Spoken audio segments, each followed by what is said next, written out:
Allô, allô, bonjour tout le monde. Bienvenue sur la chaîne de sorcellerie.net. Mon nom est Zelda et vous allez voir la vidéo qui suit tout de suite mon message. C'est un vieux stream, un vieux live stream que j'ai fait sur Twitch. Je vous le présente parce que le contenu pourrait vous intéresser.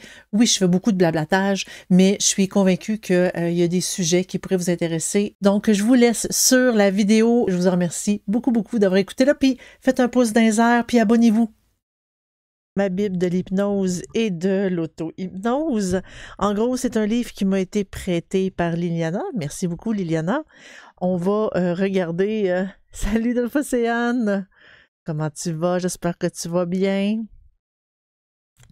Donc, on va feuilleter ce livre-là. On va regarder. C'est écrit par Jean-Michel Jakobowicz. Je pense que ça se dit comme ça. Qui est hypnothérapeute. En gros, c'est un livre qui montre quelques méthodes pour autant de l'hypnose, mais surtout sur l'auto-hypnose. Il y a même là-dedans des séances d'auto-hypnose audio à télécharger, ce qui est quand même un livre qui semble quand même être assez intéressant. On a le sommaire ici. Voilà. Oui, toi. Ce que vous allez trouver dans ce livre, ça dit mon but en écrivant cette Bible n'est pas uniquement de vous communiquer mes idées sur l'hypnose, la façon dont elle fonctionne et ses aspects théoriques. Comme a pu le dire Milton Erickson, le père de l'hypnose moderne, il y a autant de formes d'hypnose qu'il y a d'hypnothérapeutes. Vouloir établir les vérités absolues est alors aussi vain qu'absurde. Donc, ce livre est d'abord destiné à vous aider à résoudre les problèmes que vous pouvez rencontrer dans votre vie de tous les jours, que ceci soit physique, affectif ou psychologique. Guide pratique et vous apprendra à utiliser au mieux vos énormes capacités intérieures pour vous permettre de vous soigner vous-même grâce à l'auto-hypnose. Voilà. Hein? Super cerveau. Partie 1 de l'hypnose.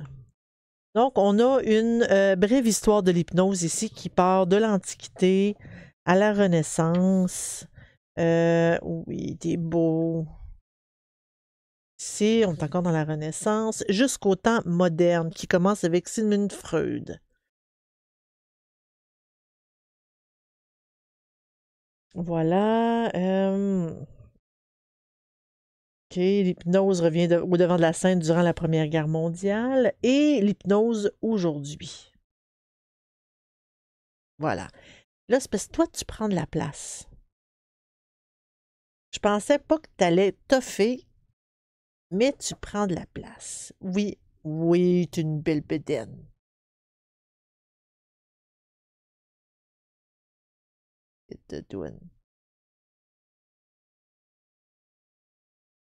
Ouais, c'est fin. T'es fin.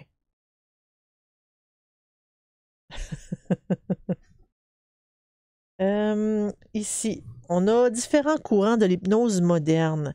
Non, non, non, tu joues pas. Non, là, OK, c'est bon, c'est bon.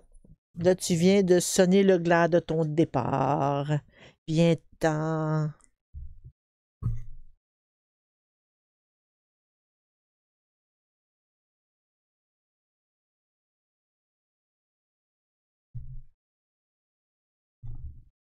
Il est pesant. Ah, allez, on descend. Ouais. Hein, il fait pas de poils du tout. En mettant le livre, ça paraîtra pas qu'il y a du poil sur ma couverte. Je disais, j'étais rendue ici. Ah, yeah! Les différents courants de l'hypnose moderne. On a l'hypnose classique, que c'est l'espèce d'hypnose parce qu'on connaît le plus, celle qu'on voit à la télé puis dans les spectacles. En gros, ils mettent les volontaires en transe, puis ils font faire des activités qui les ridiculisent, hein, comme faire la poule, par exemple. Cette hypnose-là est essentiellement basée sur la position dominante et autoritaire de l'hypnotiseur. Ce dernier va donner des ordres et le volontaire, qui a été au préalable sélectionné suivant certains critères précis, parce que non, ce n'est pas tout le monde qui peut être hypnotisé. Il faut se laisser aller, il faut le vouloir. Quelqu'un qui ne veut pas, ça ne marchera pas. Euh,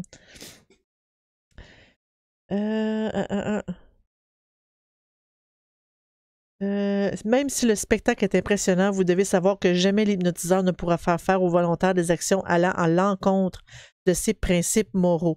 C'est comme un film, je pense que c'est l'agent fait la farce, tu sais, comme je vais tuer.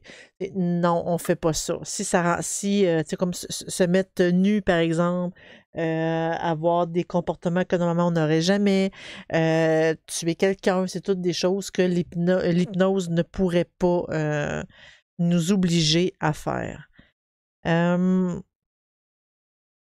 On dit, bon, la sélection, il parle de la sélection des volontaires lors d'un spectacle, quand même très intéressant. Lorsque vous voyez un spectacle d'hypnose, bien souvent, vous avez deux réactions possibles. L'une d'elles, de vous dire que tout ceci est truqué, que les volontaires n'en sont pas, que tout est arrangé à l'avance.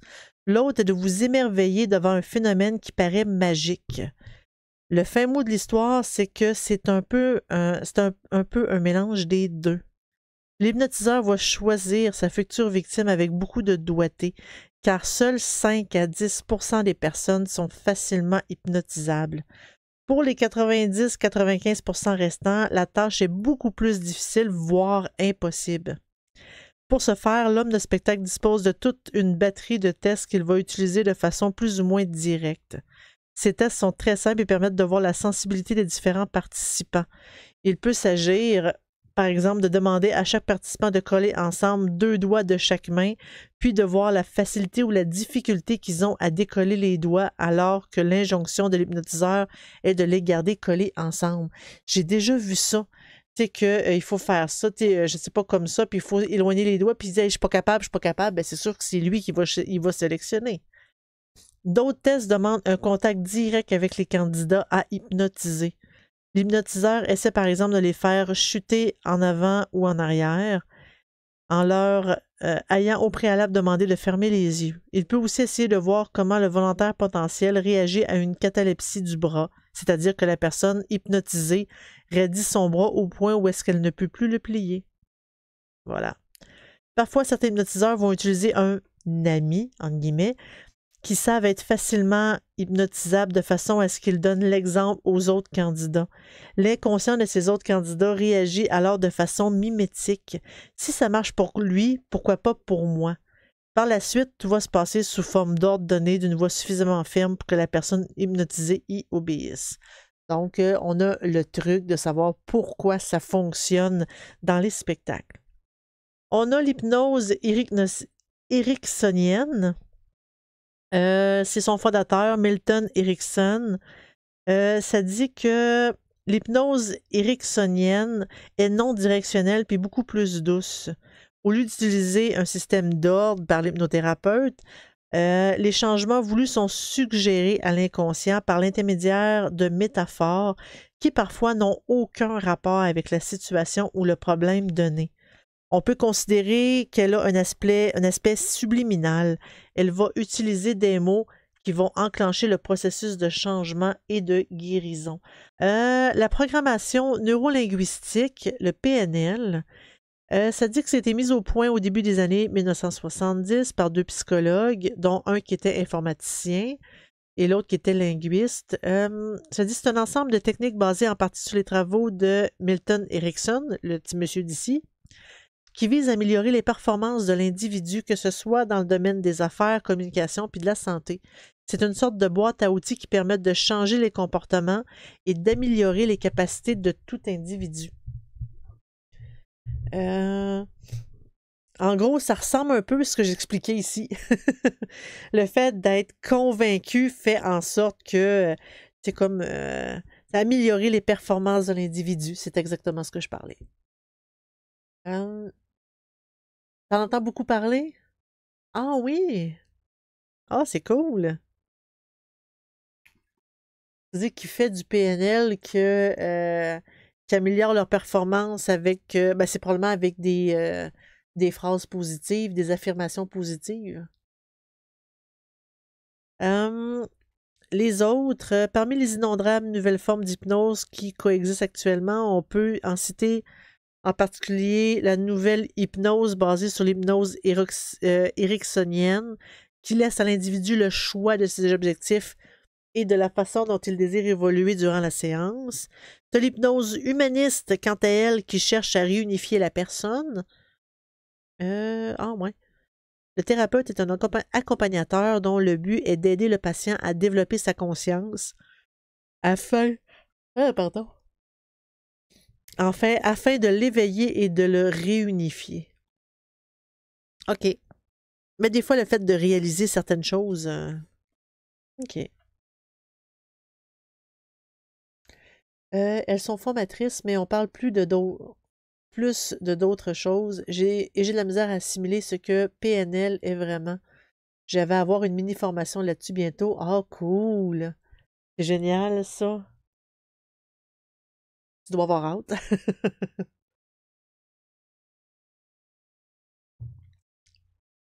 Moi, j'aurais pas le temps d'étudier ça. En fait, j'ai su cette semaine que je vais avoir les 2 mois les plus occupés de ma vie.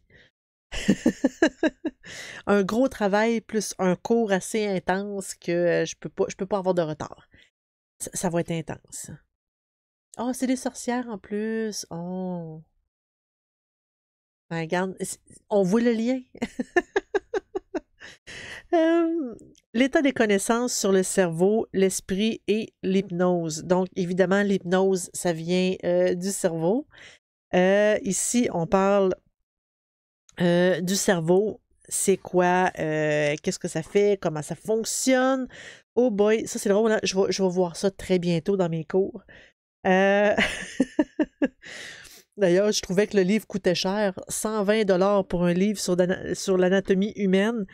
Et je dis, il est cher le livre, mais c'est un livre de cégep, d'accord. Je reçois le livre, la boîte, elle est donc bien lourde. J'ouvre le livre, il est ça d'épais. 1520 pages. D'accord, je comprends maintenant pourquoi il est 120 $ le livre. Et ça, c'est lui le cours que je commence bientôt, la semaine prochaine. La semaine prochaine, boy. J'ai diminué mon temps de travail. Je vais faire du 4 jours semaine au lieu de 5 jours semaine, justement pour ce cours-là. Ça va être intense un peu. Mais il faut que je me garde une journée. Il faut que je le réussisse. J'aime la nature ouverte des sorcières que je connais.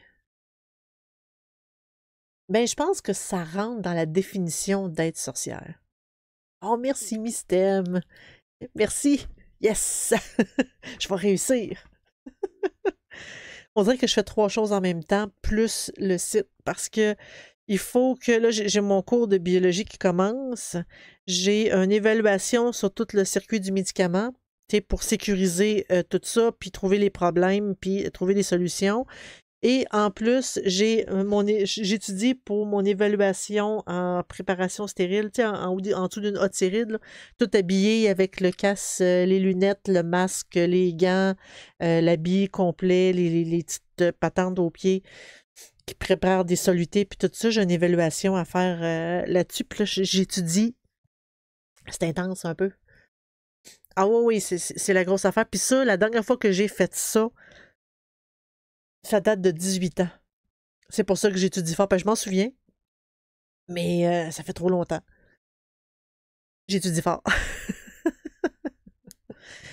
J'ai beaucoup de choses. J'écoute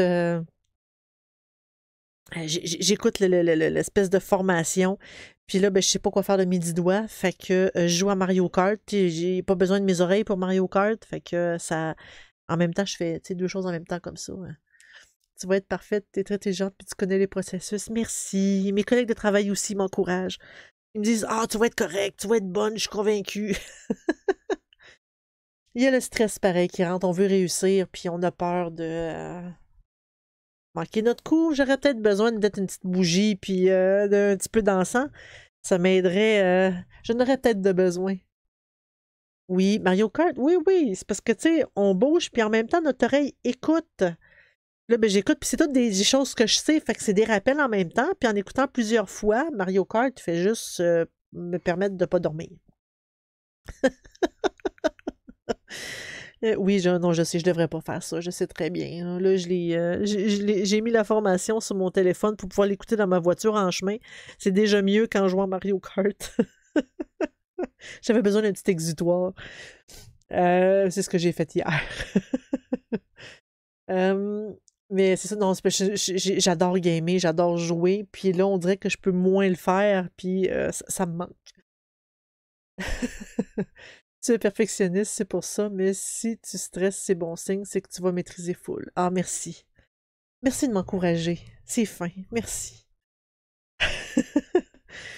Mais quand tu disais, tu parlais de nature ouverte des sorcières, de base, le fait de s'intéresser à la sorcellerie, à l'ésotérisme, c'est juste le fait d'être ouvert.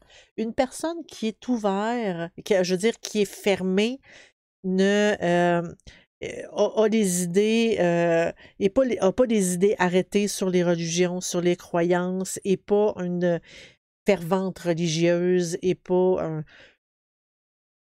scientifique qui refuse de croire en quoi que ce soit. On se dit, regarde, moi j'ai une croyance non orthodoxe.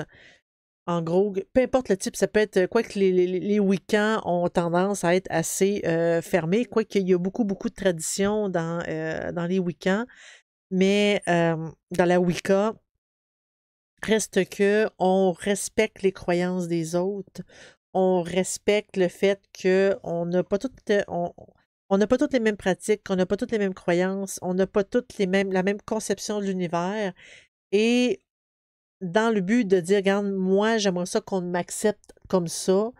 Moi, j'accepte les autres comme ça en grande majorité. Je veux pas dire en totalité parce que c'est pas vrai. J'en ai déjà vu qui étaient assez fermés. Mais en grande majorité, on est ouvert aux autres. J'ai déjà vu, puis le pire, les plus fermés, c'est pas ceux qui pratiquent les magies, sorcelleries les plus sombres, les plus noirs, puis qui sont méchants. C'est pas eux les plus fermés.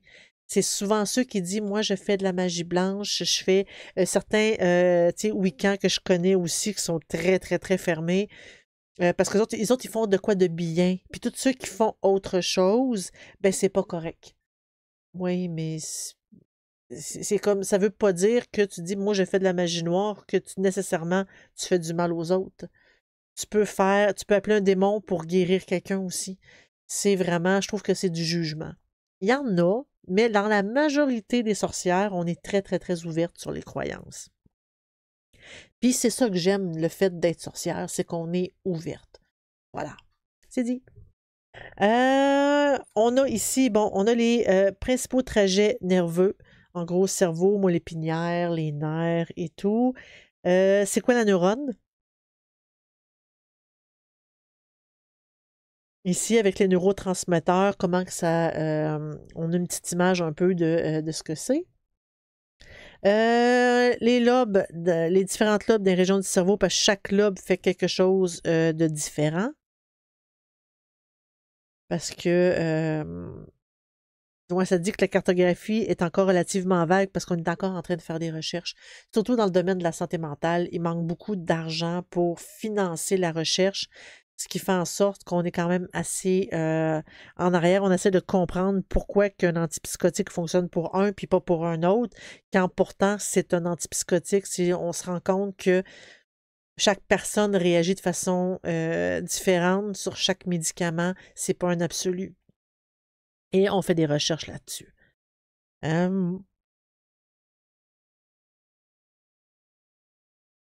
Voilà, ça parle de les trois cerveaux. Ah oui, on a le cerveau reptilien, l'espèce de cerveau le plus basique, le limbique, puis le cortical, ici. C'est ça, le reptilien, c'est le plus ancien, comme je le disais. C'est le premier cerveau qu'on a eu, qui parle du tronc cérébral puis cervelet. Limbique, c'est les mammifères, puis c'est là où est-ce qu'on aurait des émotions. Les comportements agréables, désagréables, puis tout ça serait là. Et on a le néocortex qui a connu un important développement chez l'homme. Ce sont dans ces deux hémisphères que le développement de langage, pensée abstraite, imagination et conscience a lieu. Quoique conscience, c'est vraiment juste... tant qu'à moi, c'est une supposition parce que comment qu'on peut savoir que mon chat n'a pas conscience d'exister? On le sait pas, il peut pas nous le dire, lui. C'est pas parce qu'on parle qu'on est nécessairement intelligent. Moi, ça, je pense que je l'avais mentionné sur Discord cette semaine. Comme quoi que oui, l'humain se croit intelligent, mais on se croit intelligent, c'est pas une vérité absolue. Probablement pour que, je sais pas moi, des extraterrestres avancés, on serait l'équivalent de... Les fourmis pourraient être considérées comme plus intelligentes que nous parce qu'ils sont plus visés société que nous. Là, je dis n'importe quoi, je le sais pas. C'est des suppositions, mais de là à dire, à se vanter de notre propre intelligence, moi, je suis pas encore rendu là-dessus. Oui, on est intelligent, mais comme mes chats sont aussi intelligents de savoir l'heure exacte que je me lève, puis de connaître toutes mes habitudes, puis de savoir j'en ai un, il est tellement drôle, quand il veut se faire flatter, puis il sait là, que je suis en train de faire quelque chose, puis que je veux pas qu'il soit sur moi, j'ai mon portable sur mes genoux, j'ai mes livres, puis tout ça, tranquillement, il met une patte. Puis il met une autre patte, puis doucement, tranquillement, comme s'il allait aller tellement lentement que je le verrais pas venir. Il est drôle. Puis ça, c'est Diego qui fait ça. Lui, il est tellement drôle. Puis surtout quand que j'ai de la bouffe, de la nourriture proche, il veut lentement avancer vers la nourriture, comme si je le vois pas venir. Mais tu sais, des fois, il y a des comportements qu'on a l'impression que c'est un signe d'intelligence un peu. On parle du conscient et de l'inconscient. Le conscient, c'est quand on est réveillé, quand que c'est ce qu'on a conscience. Hein? C'est comme assez logique. Ça nous permet de résoudre des problèmes de maths, par exemple. C'est ça qui nous permet de faire des décider, de décider, de prendre des décisions. Elle n'a pas été facile, celle-là. C'est ça qui nous permet de prendre des décisions. C'est ça que, on a conscience du cours de notre pensée. L'inconscient, ça, c'est là où est-ce que, ça dit, c'est présent dans la philosophie depuis assez longtemps. En gros, c'est ce qu'on n'a pas conscience de. Tout simplement. Des fois, il y a beaucoup de publicités qui jouent avec l'inconscient. On voit plein de choses et à un moment donné, hey, est-ce qu'on va manger au restaurant? Oui, automatiquement, on voit dans la tête toutes les publicités, ce qu'on a vu le plus récemment à la télé ou à la radio ou comment je peux dire, c'est partout où est-ce qu'on pourrait voir la publicité. C'est ça qui nous revient en tête au lieu de penser au petit restaurant du coin que lui passe pas à la télé. C'est un peu ça. Ça dit l'inconscient enregistre, l'inconscient agit, parce que oui, il enregistre les informations, mais aussi il réagit avec ces informations-là sans qu'on ait besoin d'intervenir consciemment. Ça dit que, deux exemples. Par exemple, ça dit que si la peau transmet les sensations de chaleur au cerveau, il va activer toute une série de cellules qui permettent de refroidir notre corps grâce à la transpiration. Ça, on ne l'a pas décidé. Ça se fait. En cas de danger extérieur, notre inconscient va déclencher des réactions en chaîne dont dont nous ne sommes pas maîtres. Ah, je pense qu'il y a une faute de frappe là. Dont nous ne sommes pas maîtres et qui nous permettent de survivre. En gros, on n'est pas... c'est de l'anxiété. Comment on dit contrôle ton anxiété. On ne peut pas consciemment contrôler notre anxiété. On doit utiliser des méthodes pour nous aider à la contrôler, l'anxiété. Mais quand quelqu'un qui fait une crise de panique pour dire OK, c'est assez, t'es pas en danger, arrête ta crise de panique, ça marche pas de même, la vie. Ça marche pas de même, arrêtez ça. L'inconscient guérit. Donc, en gros, là, ça parle encore du corps. L'inconscient nous protège.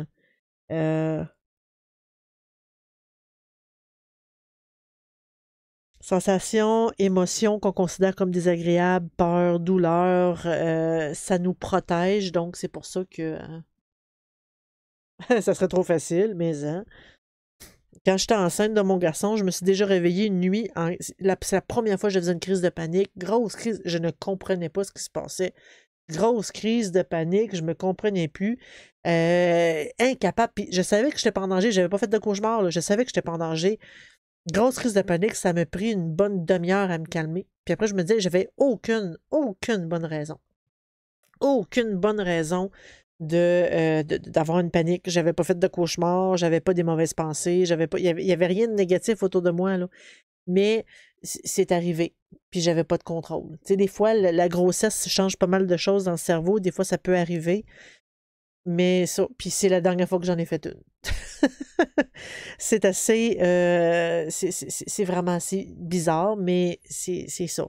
C'est comme quelqu'un qui fait de l'anxiété pour dire: «Ah, mais je fais de l'anxiété sociale», ben arrête de faire de l'anxiété sociale, ça marche pas de même. Ou c'est comme: «Ah, tu sais, comme je fais une dépression», ben t'as juste à te donner un coup de pied dans le cul.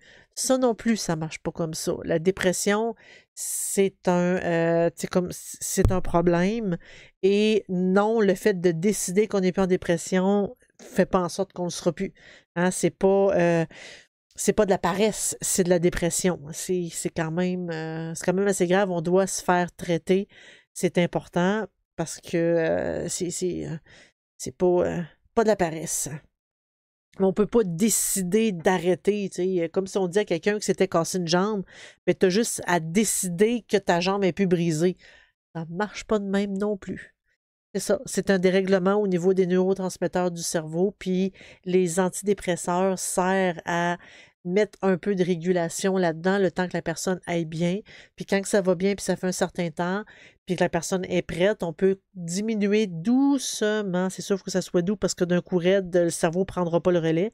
Le temps que le cerveau puisse prendre le relais sur ce que le médicament donne, tranquillement, pas vite, puis après, jusqu'à temps qu'on n'ait plus besoin.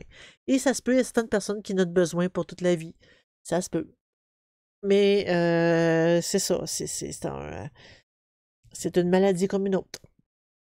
Puis des fois, c'est temporaire, des fois, c'est permanent. OK, dodo pour la mini-sorcière. Bonne nuit, petite sorcière. Dors bien. Moi, je vais continuer en attendant. L'inconscient peut aussi surprotéger. Bon, on parle de mots illusoires, pardon, des mots obsolètes. Lorsqu'un bébé pleure, il est souvent difficile d'en déterminer la cause. Y a-tu mal au ventre? Y a-tu ci? Y a-tu ça? C'est... On le sait pas. Des fois, il parle de lien. Tu sais, on lui donne à manger, puis whoop, il se calme. Le lien entre la nourriture et la sécurité. C'est bien ancré dans notre inconscient. Puis des fois, quand on angoisse, ben, on mange. Hein? On mange nos émotions. Ça vient un peu de là aussi. Le lien entre le corps et l'esprit. En fait, je vois le mot Moyen-Âge. Il y a eu beaucoup de croyances là-dessus. Mais ce qui est pour sûr, c'est que si le corps va pas bien, c'est très difficile pour l'esprit de bien aller. Fait que...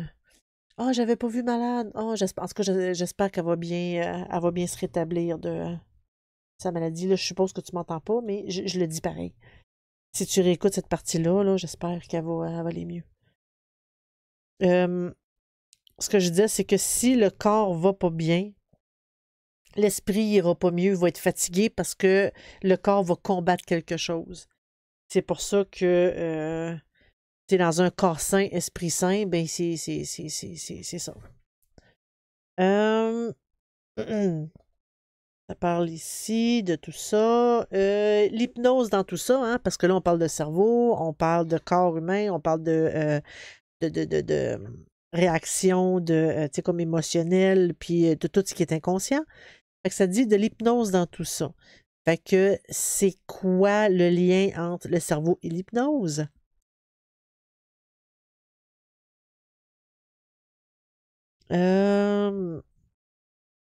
L'hypnose a des effets sur le cerveau qui sont différents de ceux qu'ont le sommeil ou l'état réveillé. une partie du cerveau se met en veille, je pense que c'est pendant l'hypnose, ce qui semblerait vouloir dire que lors d'une transe, le cerveau est tellement focalisé sur ce qui se passe que ses autres activités diminuent. Deux zones du cerveau voient leur connexion augmenter. C'est le cortex préfrontal et de l'insula. Le premier étant le siège des fonctions cognitives, telles le langage, mémoire de travail, raisonnement, et les fonctions exécutives, alors que l'autre est impliqué dans le traitement du contrôle du corps, de l'expérience, émotions, etc.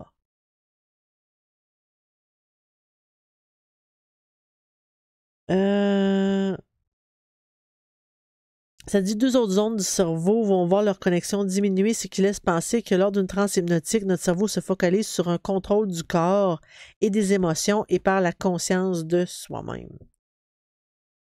Fait que c'est ça.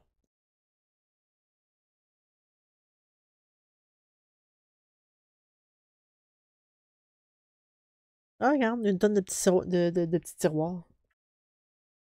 Comment l'hypnose et l'auto-hypnose fonctionne-t-elle? Bon, dans notre inconscient, une bibliothèque d'émotions et de souvenirs uniques. Euh, la réalité objective n'existe pas. Non. Tout est une question d'interprétation. En fait, notre réalité est différente de la réalité de notre voisin. Pas parce que on n'a pas on n'a pas le même bagage, on n'a pas les mêmes expériences et on ne voit pas la vie de la même façon. C'est pour ça que c'est pas du tout pareil.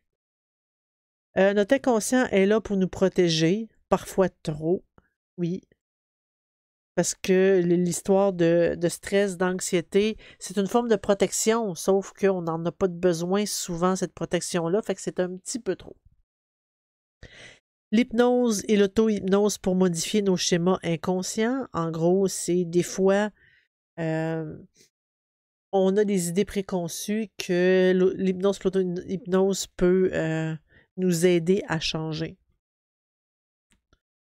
C'est quoi la transe? On a une définition de qu'est-ce que la transe. Quand même une bonne définition. Un état naturel, relaxant, agréable et très peu spectaculaire pour une personne extérieure. La transe est un état que vous connaissez bien. C'est des états de conscience modifiés. Ah, c'est quand que, par exemple, euh, je pense que c'est ça, certaines formes de méditation que on est comme couché puis on prend. Ou c'est pas ça là? Non, ça c'est un état de conscience modifié. Moi, je parlais d'un état de. euh,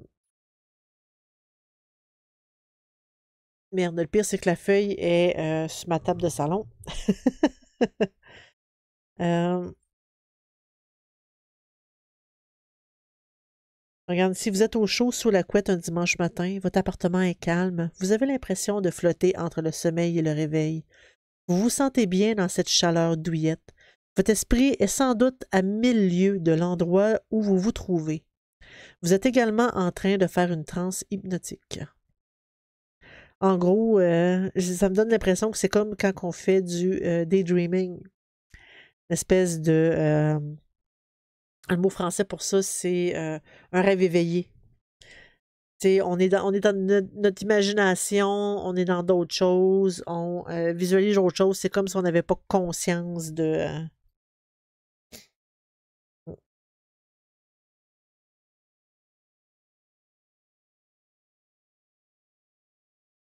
regarde, si votre esprit vagabonde, vous vous sentez sur le point de lâcher prise, de vous endormir, en fait, vous êtes en train de faire ce qu'on appelle une transe hypnotique. Ça, on est...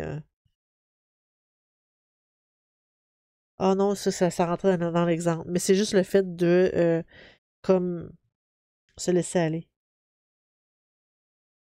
On a l'impression de décrocher. C'est en plein ça. Un système qui n'est pas sans rappeler les rêves. Euh, ouais, différentes façons de pratiquer l'hypnose, mais pourquoi les rêves? Je suis...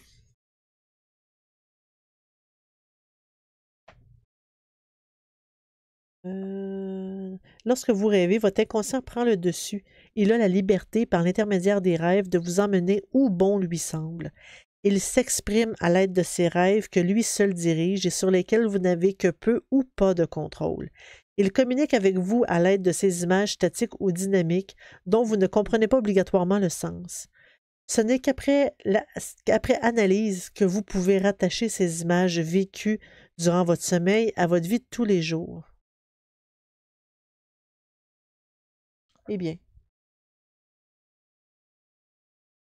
Eh bien. Oh boy, ça c'est assez hypnotique, on va le dire. Juste un instant.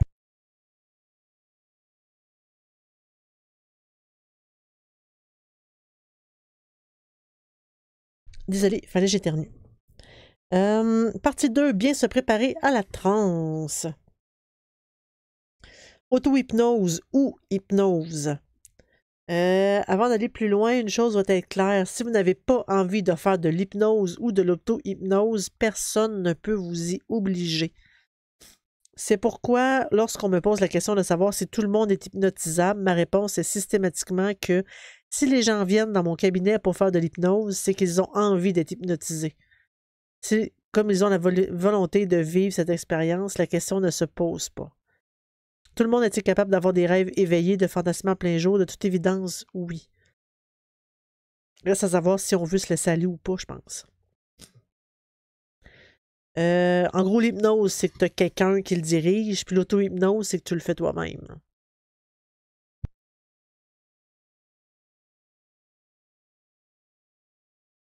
Le choix de l'hypnose. Comment choisir votre hypnothérapeute? Des fois, il y en a qui sont peut-être pas à recommander. Combien de séances? Combien de séances faut-il pour guérir avec l'hypnose? Ouais, ça dépend des problèmes, ça dépend de l'ouverture, je pense. Ça dit, il met, et je dis elle, c'est plus un il, pardon. Il a écrit, il m'est arrivé de résoudre des problèmes en une seule séance, tout comme il a pu arriver de voir régulièrement un patient pendant plusieurs mois avant que les choses commencent vraiment à bouger. Ça dépend vraiment de chaque personne. Ensuite, on a déterminé son objectif. La malédiction du pourquoi au détriment du comment. Pourquoi suis-je angoissé? Pourquoi moi? Pourquoi suis-je malade maintenant? Pourquoi? Pourquoi? Ouais. Pourquoi ça m'arrive à moi puis pas aux autres? On ne sait pas ce qui se passe dans la tête des autres non plus. Il faut être sûr de ça. Autrefois, la réponse était simple, c'était les dieux, les esprits, le péché ou les sorcières. Moi, je rajoute de quoi? Qui était la cause de tous les maux. Aujourd'hui, c'est sûr que ça marche pas comme ça. Hein? Mais je fais juste une petite lecture en diagonale.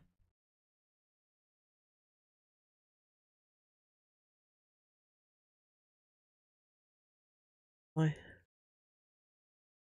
D'une façon beaucoup plus générale, nous passons énormément de temps dans notre vie à utiliser le mot pourquoi qui peut devenir obsessionnel au point de cacher la véritable question qui est de savoir comment nous allons changer les choses. Hein? À place de s'apitoyer sur son sort, fait-on un plan pour trouver une solution. Ne pas se tromper d'objectif. C'est ça. Je veux maigrir, je veux rencontrer un compagnon, je veux arrêter d'avoir mal, je veux... Ouais. Bon, lui, il donne un exemple ici de quelqu'un qui se trompe d'objectif. Définir son objectif aussi précisément que possible. Les règles des 3 P. Un objectif doit être personnel. C'est sûr qu'on ne peut pas changer les autres. Un objectif doit être possible. Hein? Marier Brad Pitt, on va classer ça dans l'impossible. Un objectif doit être formulé en termes positifs. Ça fonctionne comme ça en magie aussi. Positif. Tu sais, je veux arrêter d'avoir des insomnies, comme qui écrit là, ça marche pas. C'est j'aimerais m'endormir plus facilement. Je veux m'endormir rapidement. Je veux avoir une belle nuit de sommeil. Ça, c'est positif. Je veux arrêter d'avoir des insomnies. Le cerveau ne comprend pas les négations. Fait que ça va dire, tu sais, comme je veux avoir des insomnies. C'est dit comme dans le premier exemple, il ne retiendra que le mot insomnie sans s'attacher au reste de la phrase. C'est ça, l'inconscient, il dit que ça fonctionne avec des formules simples, mais c'est ça pareil. C'est ça qui s'imprègne dans notre cerveau. Quantifier notre objectif. Si on veut perdre du poids, pas mal de poids, c'est quoi? Mais le fait de dire, bon, mais je veux atteindre tant, je veux diminuer mon stress de tant, je veux, tu sais,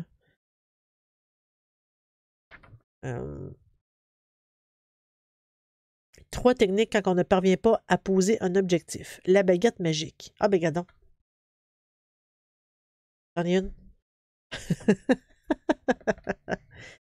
À certains moments, il arrive que l'on soit tellement plongé dans la détresse qu'il est impossible de définir un objectif.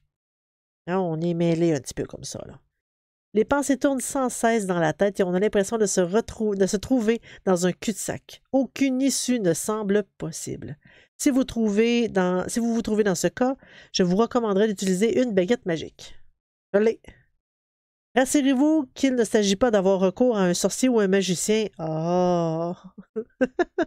Mais simplement d'imaginer que grâce à une baguette magique, le lendemain matin, à votre réveil, le problème qui vous tourmente, quel qu'il soit, est résolu. J'ai fait ça avec mon fils. Quand il avait à peu près l'âge de 3, 4, 5 ans, il n'arrêtait pas de me répéter qu'il avait peur des monstres qu'il y avait dans sa chambre. Et il n'y avait pas de monstre dans sa chambre, bien évidemment. Il n'y avait même pas d'esprit dans sa chambre. Ma maison, il n'y a rien, c'est clair, il n'y a absolument rien. Et il y avait vraiment rien, mais lui, il avait peur. Il avait vraiment peur. Et ce que j'ai fait, c'est j'ai inventé une formule magique, une fausse formule magique, que je récitais, puis je lui demandais de réciter ça, puis j'avais fait une espèce de, je dis un push-push, un vaporisateur, tu sais, comme pour vaporiser des plantes, pour vaporiser des produits nettoyants, sauf que là, j'avais mis de l'eau à l'intérieur. Puis on peut mettre. Moi, j'avais pas mis d'autre chose que de l'eau, mais on pourrait même mettre de l'huile essentielle dedans, tu sais, pour que ça ait une petite odeur, une odeur apaisante, comme la lavande, par exemple. Et j'avais mis, tu sais, moi, j'en avais pas mis, j'avais juste mis de l'eau. Et en disant la formule magique, je sais pas, moi, bout petit bout, par exemple, ben, je vaporisais dans sa chambre. Puis je disais que le produit que je vaporisais tuait tous les méchants, tous les monstres, tout ce qui lui voulait du mal, ça les éliminait. Puis qu'il allait pouvoir passer une belle nuit parce qu'il ne pourrait pas revenir. C'est comme ces monstres-là ne pourront pas revenir au minimum de toute la nuit. Fait que je faisais ça le soir, push, push, push, push, push, en disant la formule, puis je lui demandais de la dire avec moi aussi. Lui, il trouvait ça drôle. Tu sais, comme, il riait parce que moi, j'y mettais du mien, mais, tu sais, comme, il le disait avec moi, puis il le répétait. Puis je dirais, au bout d'une semaine, il a arrêté de me parler des monstres. Il a arrêté de m'en parler. Puis j'ai plus jamais eu besoin de ressortir cette formule magique-là. Tu sais, il y avait comme besoin d'être d'être assuré. Puis j'ai utilisé, justement, la méthode de la baguette magique. Pouf, pouf, pouf, et voilà, c'est fait. L'effet placebo fonctionne un peu comme ça aussi. Le fait de, hey, tu es malade. Je vois, on le voit dans les bandes dessinées de Lucky Luke. Je le vois que vous êtes malade, vous êtes vert, vous êtes ci, vous êtes ça, puis les Dalton le croient très bien. Et il donne ce remède va vous guérir. Et je veux le remède, je veux le remède. C'est un peu ça, le remède ne guérit pas du tout, mais d'un autre côté, ben, il utilise justement cette méthode-là. Fait que, à savoir, est-ce que la magie, c'est justement ce principe-là ou c'est vraiment de la magie? Mais des fois, quand une personne a des peurs irrationnelles, quand il y a quelque chose qui ne va pas, et puis pourtant tout devrait bien aller, mais Que ce soit de la magie ou pas, l'important, c'est que ça fonctionne. Puis ça, je veux pas dire que la magie, c'est juste un effet placebo. C'est pas ça que je dis. C'est pas ça que je dis. Vous allez procéder par étapes. Bon, OK, on a vraiment toutes les étapes de comment faire. Imaginez maintenant que grâce à cette baguette magique, lorsque vous vous réveillerez le lendemain matin, votre problème, quel qu'il soit, aura disparu. Hmm. C'est ça.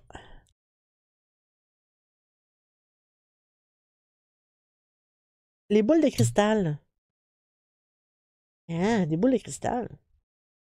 Il existe différentes techniques qui vont vous permettre d'ouvrir des portes. Derrière l'une de ces portes, il y a fort à parier qu'il y aura un univers qui vous fait envie. Un peu. C'est la technique des boules de cristal. Il s'agit de fermer les yeux et d'imaginer que vous avez devant vous 3 boules de cristal. Ah, un peu, j'en ai une. J'en ai une. Dans la première se trouve le passé. Dans la seconde se trouve le présent. Et dans la troisième, le futur. Placez avec précaution les éléments qui concernent votre passé et qui ont un lien avec votre problématique dans la première boule de cristal. Et puis, observez attentivement ce qui se passe dans cette boule de cristal. Dans la seconde boule, je pense que c'est vraiment hypothétique, on n'a pas besoin de... C'est ça, fermer les yeux puis on l'imagine. Dans la deuxième, on place de façon dont vous vous sentez aujourd'hui par rapport à votre problématique. Aujourd'hui, je me sens comme ça. Là aussi, laissez-vous le temps d'en observer les tenants et les aboutissants. Dans la troisième boule de cristal, imaginez comment sera votre futur lorsque vous aurez résolu le mal-être qui est le vôtre en ce moment. Cette visualisation se fait, comme pour la technique de la baguette magique, d'une façon très détaillée. OK.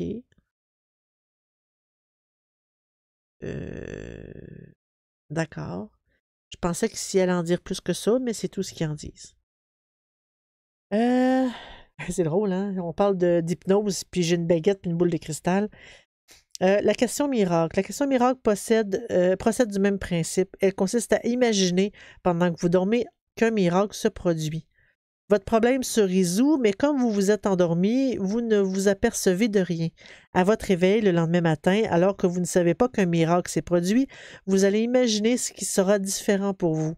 Comment allez-vous savoir que le miracle s'est effectivement produit pendant la nuit? Comment les autres vont-ils le découvrir et comment vont-ils réagir? L'un des avantages de cette question miracle est que vous allez pouvoir formaliser ce qui va caractériser votre guérison et la façon que vous allez y parvenir. Ah, c'est pas pire ça. C'est pour dire, il y a un miracle, à partir de, c'est quoi la première étape que je vais voir que le miracle a eu? Ah, ben je vais passer une journée sans stress, par exemple. Puis après, c'est quoi la deuxième chose? Ben les autres vont dire que je vais bien puis que j'ai de l'air en forme aujourd'hui. C'est quoi la troisième chose? Puis ça, c'est vraiment, ça décortique toutes les étapes. C'est vraiment bien. Vraiment bien. Pour entrer plus facilement dans le voyage hypnotique, l'Emotional Freedom Technique. La technique de liberté émotionnelle. Lui utilise cette technique-là lorsque les personnes qui viennent me voir sont soumises à des émotions trop fortes pour qu'on puisse immédiatement passer à l'hypnose proprement dite. Elle permet de calmer le jeu et d'entrer ensuite plus facilement dans le voyage hypnotique. Oh, d'accord.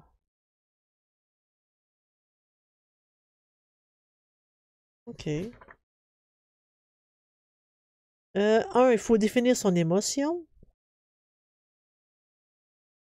2, évaluer l'intensité. C'est quoi l'intensité de 0 à 10 de l'émotion qu'on vit?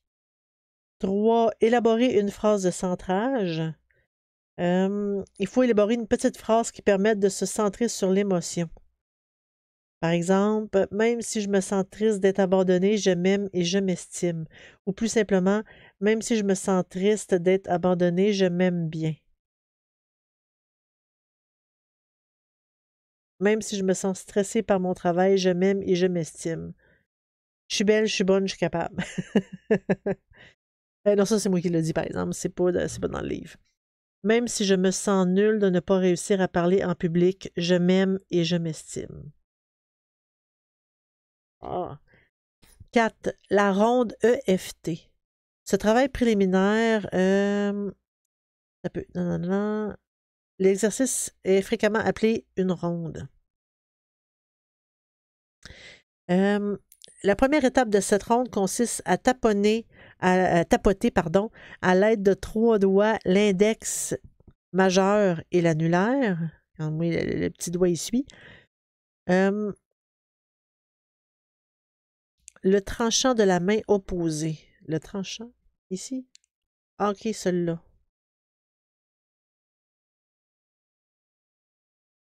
Appelez le point karaté. La main que vous utilisez importe peu. Tout en taponnant d'une façon énergique ce point karaté, le patient va répéter 3 fois de suite la fameuse phrase que nous avons élaborée au préalable. Mettons que, bon, même si je me sens nul, je... non, t'as peu. Je vais essayer d'en prendre une plus courte, là. Même si je me sens stressé par mon travail, je m'aime, je m'estime. OK, bon. Même si je me sens stressé par mon travail, je m'aime, mais je m'estime. Puis je pense que c'est à chaque fois. Il faut le dire 3 fois. C'est ça? Une fois cette phrase répétée, le patient va effectuer entre 5 et 10 tapotements au-dessus de l'œil. Oh boy, ici.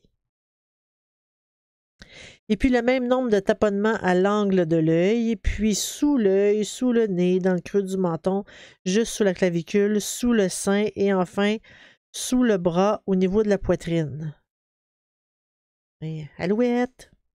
Eh boy, ça fait quand même pas mal de taponnements, ça là. Il n'est pas important de respecter l'ordre qui vous est donné. Le nombre de tapotements est aussi laissé à votre libre choix. Quant au côté et à la main à utiliser, ça dépend du confort.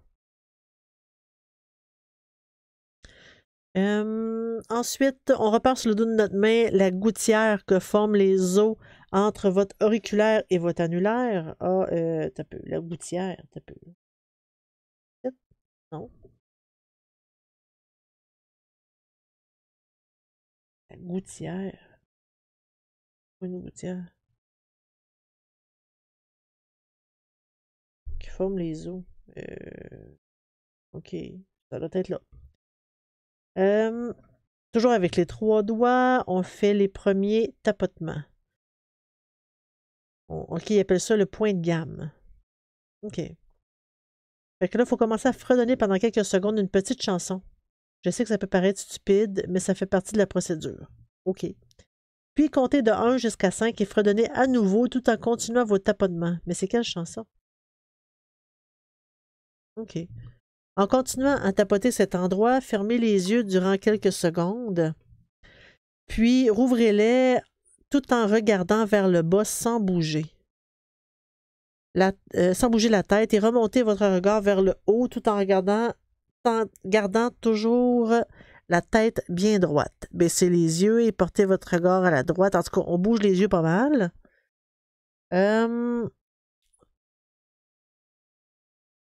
Puis s'il y a des erreurs, c'est pas plus grave que ça. Donc, on a comme toute la procédure qu'il y a là. La ronde terminée, évaluer la situation. Fait que là, on se demande sur l'échelle de 0 à 10. En gros, il attire l'attention ailleurs. C'est l'impression que j'ai. Hein. Oups. Oh. Un peu là. Allô, c'est qui est là? Salut, t'es ma petite pitoune? Oh non! Je viens de me rendre compte que j'ai un chat en dessous de ma table. Puis je me suis mis une petite couverte chaude parce que dans mon sous-sol, c'est frais un peu. Puis j'ai une couverte chauffante. Puis le chat est couché dans la couverte chauffante. Elle se fait chauffer elle aussi.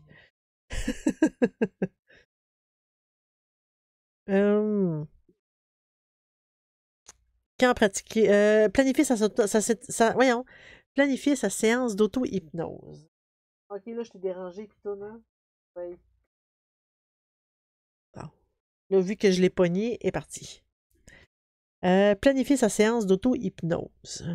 Bon, c'est quand le pratiquer, où le pratiquer, combien de temps il faut prévoir. Deux choses importantes à savoir avant de commencer vos séances d'auto-hypnose. OK. Les pratiques peuvent que vous aider. Par contre, il ne saurait remplacer une consultation avec votre médecin traitant. C'est la même chose pour peu importe le type de médecine autre que celle traditionnelle. N'oubliez jamais que l'auto-hypnose et l'hypnose n'ont rien de magique. C'est pas de la magie. Bonjour, Miss Tam. Hey, j'ai vu tantôt que ta fille était malade. En tout cas, j'espère que ça va mieux aller. Hein. J'avais comme pas lu tantôt. J'espère que ça irait mieux, ça ira mieux pour elle, là. Je le souhaite sincèrement.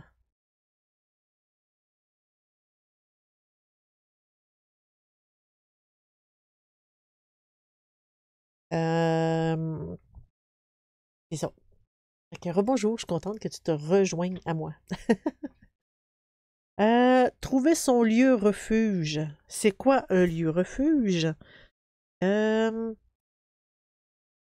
Après avoir défini notre objectif et avoir pris quelques précautions nécessaires avant de partir, blablabla.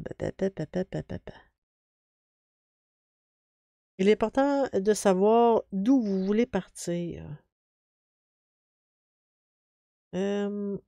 OK, dans le monde imaginaire, ta. Dans la réalité, on sait où est-ce qu'on est, mais admettons qu'on rentre, je ne sais pas, dans une espèce de, comme il parle de voyage hypnotique, où est-ce que on commence le voyage. Je pense que c'est ça qu'il veut dire. J'espère que c'est pas trop grave. Un petit rhume? J'espère que c'est juste ça. Ces temps-ci, il y a beaucoup de mots qui courent, des virus, tout ça. À mon travail, les enfants sont tous malades. Mon fils, je pense que c'est le seul qui s'en est... pas qui s'en est réchappé, mais que lui, il est rarement malade. Il écœure juste pour ça. Là, tu sais, les virus courent. Il court, le virus. Puis j'ai des collègues de travail que moi j'ai attrapé la COVID, mais j'ai quasiment pas été malade, j'ai à peine mouché. Et j'ai des collègues qui ont été littéralement écrasés par leur COVID, par leur maladie, puis tout ça. Je considère que j'étais chanceuse. Oui, je suis malade début 2024, mais comparativement à ceux que je connais, donc j'ai été chanceuse en Titi. Mais j'espère que la petite pitoune, ça sera pas, c'est pas si grave que ça. Comment choisir le lieu? Si rien ne vient, si on trouve rien, qu'est-ce qu'on fait? Quand l'utiliser? Euh, des fois, on peut s'imaginer qu'on est sur une plage sous les tropiques. J'avoue que ça doit être agréable, là. Hmm. Euh, La transe à portée de tous. Comment s'installer pour faire une transe? Bon, s'installer confortablement, fermer les yeux, ne pas s'empêcher d'éternuer. C'est drôlement dit, là, mais oui, si ça pique, puis si ça... si on... Faut pas lutter parce qu'on va juste penser à ça. Euh, Ma fille a pogné le virus que j'ai attrapé d'une usagère. Oh non. Elle a bravé la COVID, mais ce virus-là fut intense. Je tousse encore. Ew. Il y a en fait, il y a trois types de virus qui courent. Il y a la COVID, l'influenza, il y a une espèce de... euh, pardon, une espèce de virus respiratoire. Ouais, le VRS, qui court aussi beaucoup. Quand il y a un de mes collègues de travail qui est allé se faire tester, un centre de dépistage, puis ils ont testé les trois. COVID, influenza, puis le VRS. Parce que c'est les trois qui courent beaucoup, beaucoup, beaucoup ces temps-ci. Moi, j'ai pas eu besoin. Mon test de COVID maison, il était très positif. Euh, voilà. Comment entrer en transe? Ne pas s'inquiéter de sa capacité à entrer en transe. Il faut avoir quand même confiance un peu. Ce qui compte, c'est l'état d'esprit. C'est la même chose en magie. C'est l'état d'esprit qui compte. Laissez les pensées filer. Tu sais, quand on parle de méditation, c'est pas le fait de penser à rien, c'est le fait de ne pas retenir les pensées qui passent. On les voit passer comme si on regardait une autoroute, puis ils ne font que passer. Une voiture rouge. Une voiture bleue. Une autre voiture rouge. Mais il ne faut pas les arrêter. On ne les arrête pas, les voitures. On les laisse passer.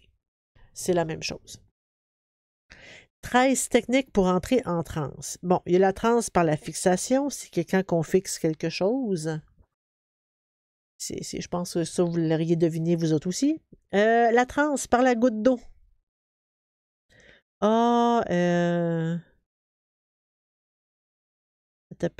Imaginez une fleur et sur cette fleur, une goutte d'eau. Vous voyez devant vos yeux cette goutte d'eau dans laquelle... pardon, je suis désolée. Vous voyez devant vos yeux cette goutte d'eau dans laquelle brille le soleil. Regardez attentivement les couleurs qui se reflètent dans la goutte d'eau. Plus vous observez cette goutte d'eau, plus vous sentirez une détente vous envahir peu à peu. C'est pas pire. La transe par les sens. Installez-vous confortablement, sentez vos mains posées sur vos cuisses, écoutez différents bruits qui vous entourent, le parfum qui dégage une fleur, le pain dans une boulangerie. En fait, c'est le parfum. Sentez le goût, la texture. Ça sent pas mal à une méthode de visualisation. Quoique l'autre aussi, là, mais ça, on parle vraiment des sens. OK, il faut passer d'un sens à l'autre, puis la transe va venir de cette façon-là. 4. La transe par les points d'appui. Non.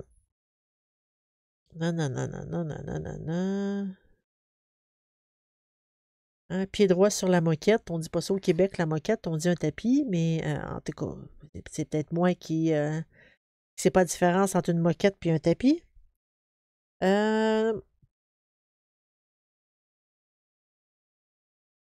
peu. Votre pied droit sur la moquette, puis votre pied gauche, votre cuisse droite sur le canapé. Il faut sentir tous les points de notre corps qui sont en contact avec le sol ou le siège qu'on est assis. La transe par la respiration. On respire par le nez, on inspire profondément, on attend un petit peu, on relâche, etc. Expirez lentement en répétant intérieurement 3 fois le mot dors.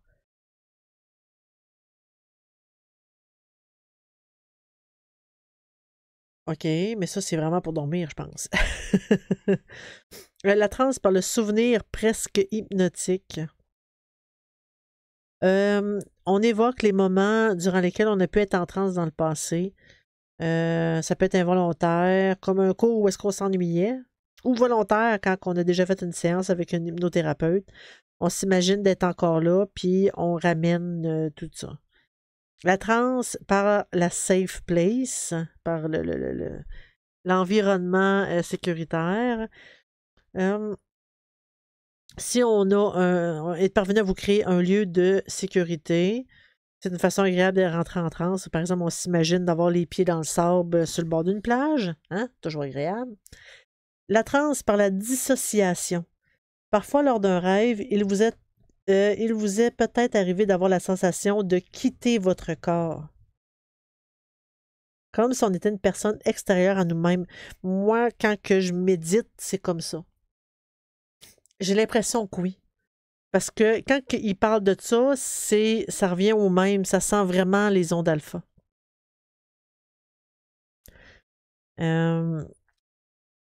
Moi, quand que je médite, quand que je me concentre, puis tout ça, vraiment, autant pour manier la magie que pour vraiment faire une séance de méditation, je fonctionne comme ça par la dissociation.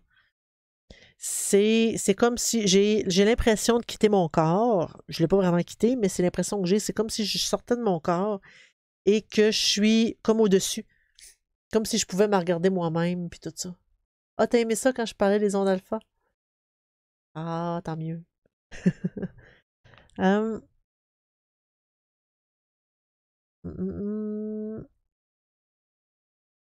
Puis c'est ça, puis en sortant de notre corps comme ça, on peut se placer dans des situations pour nous aider.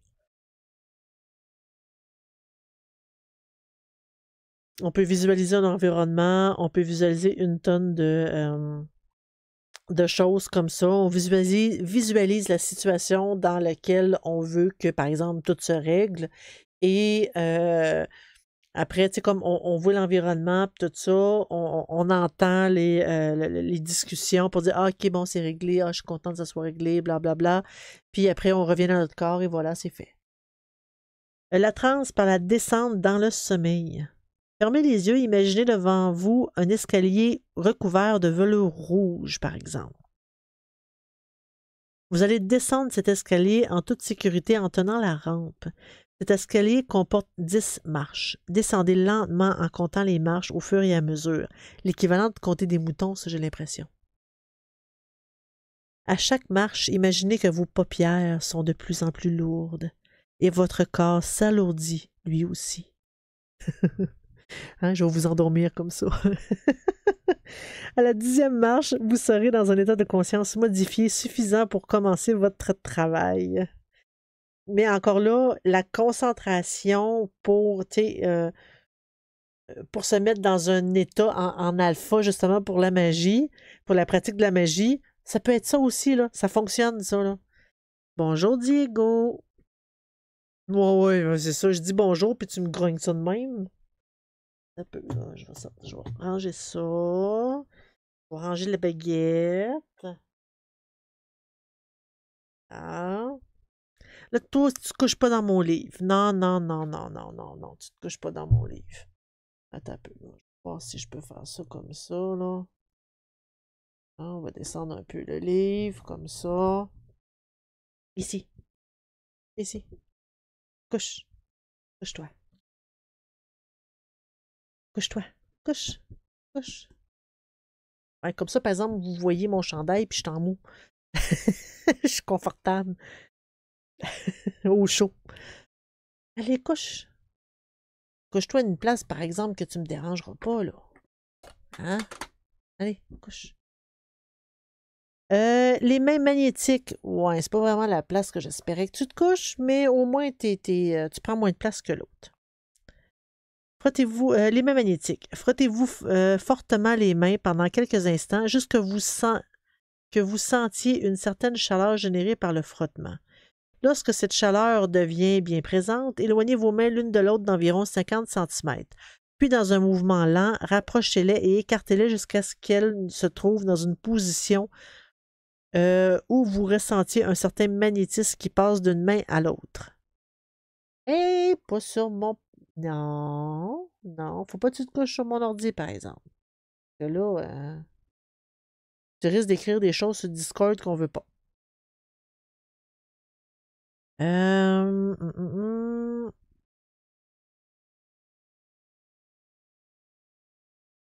OK, le fait de se concentrer sur nos mains va nous permettre d'entrer en transe.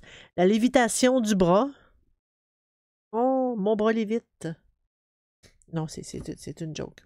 Bon, mais il y a du poil partout. Faut bouger notre bras en le soulevant devant vous. Faites bouger lentement le haut du bras. Les mouvements sont lents, sans être de grande ampleur. Faut focaliser ça sur le bras. OK. La méthode de Betty Erickson. Ah, c'est la femme de Milton de tantôt, Erickson. C'est sa femme. Elle a pratiqué l'hypnose et l'auto-hypnose pendant de nombreuses années, puis tout ça, puis elle a une méthode quand même assez facile.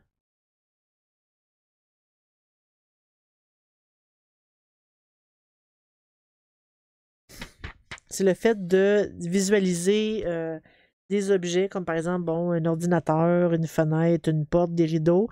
On les enregistre, puis bon, on le dit, hein, je vois ça, je vois ça. Et après, dans un second temps,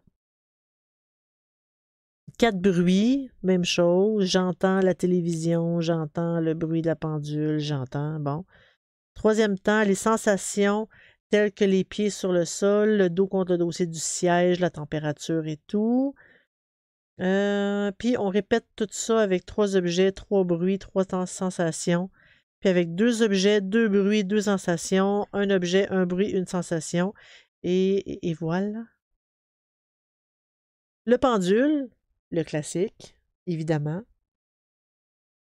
Un exemple de début de transe en cabinet. Là, on a ici un exemple. Ok, tu te couches, tu t'en vas-tu déjà, toi, là? Un peu. J'ai-tu un chantier? Loulou, tu fais là? Ah, c'était le retour de ma chatte. Attendez-moi juste 30 secondes. Je vais juste sûr que ça va suffire.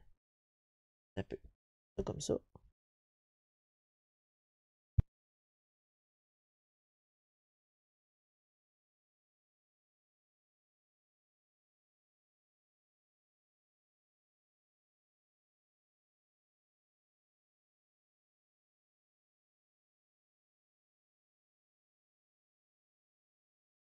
D'accord, je suis de retour.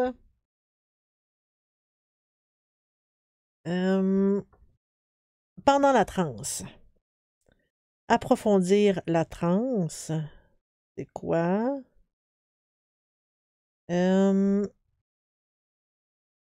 Si on veut y aller un petit peu plus, c'est... Ah, c'est en comptant. Ça aussi, c'était dans le livre Psychic Witch, les chiffres. Une autre façon de compter les moutons. Mais ça, c'est peu importe les chiffres. Faire en sorte que la transe soit positive, évidemment. On ne veut pas que ça soit négatif. On ne veut pas s'écraser. On ne veut pas que ça soit mauvais. Ne pas se soucier de la profondeur et de la qualité de la transe. L'important, c'est de le faire. Comment sortir de transe? Décider pendant la transe. On peut quand même rester conscient de tout ce qui arrive. Faire confiance à votre horloge biologique pour savoir est-ce que c'est assez. Il ne faut pas toujours se poser la question, mais à un moment donné, on peut se dire là, je pense que c'est assez, que j'ai passé assez de temps. L'important, c'est de le sentir. Ou se fier plutôt à une horloge électronique. Bah, si vous stressez juste pour ça, mettez un cadran. 81 troubles émo et 81 trans pour voyager vers le mieux-être. Ouh, la partie 3. T'as peu.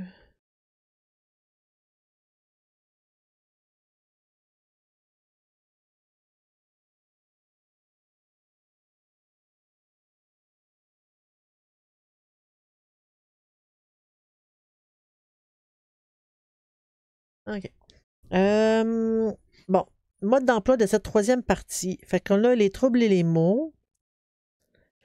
On est prêt à pratiquer après tout. Tu sais, comme il y a quand même pas beaucoup de pages de théorie par contre. Mais je pense qu'ils sont vraiment allés à l'essentiel. La troisième partie est divisée en thèmes qui rassemblent des différents troubles et maux que l'auteur a pu rencontrer. Manque de confiance en soi, mauvaise image de soi-même, stress, burn-out, dépression, peur, phobie, crise de panique, deuil, le corps. OK, c'est assez simple. Hein? Le sommeil, problèmes alimentaires, dépendance, relations amoureuses et le couple, maternité, enfants, puis par rapport aux jeunes, adolescents et jeunes adultes. Pour vous permettre de trouver le cas se rapprochant au plus près de votre propre problématique, les différents thèmes généraux sont ensuite divisés en sous-catégories. Par exemple, bon, manque de confiance en soi, il propose 7 sous-catégories, mauvaise image de soi-même, être plus sûr de soi, timidité excessive, etc., etc. OK. Afin de vous piloter au mieux dans vos séances d'auto-hypnose, ça peut, c'est parce que quand que je fais ça avec ma caméra, je suis comme croche.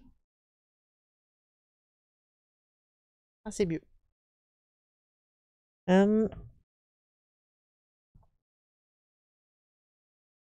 Il me semblait qu'il serait le plus efficace d'adopter l'approche que j'utilise avec les patients puis de vous faire vivre en direct nos séances afin que vous puissiez devenir votre propre thérapeute.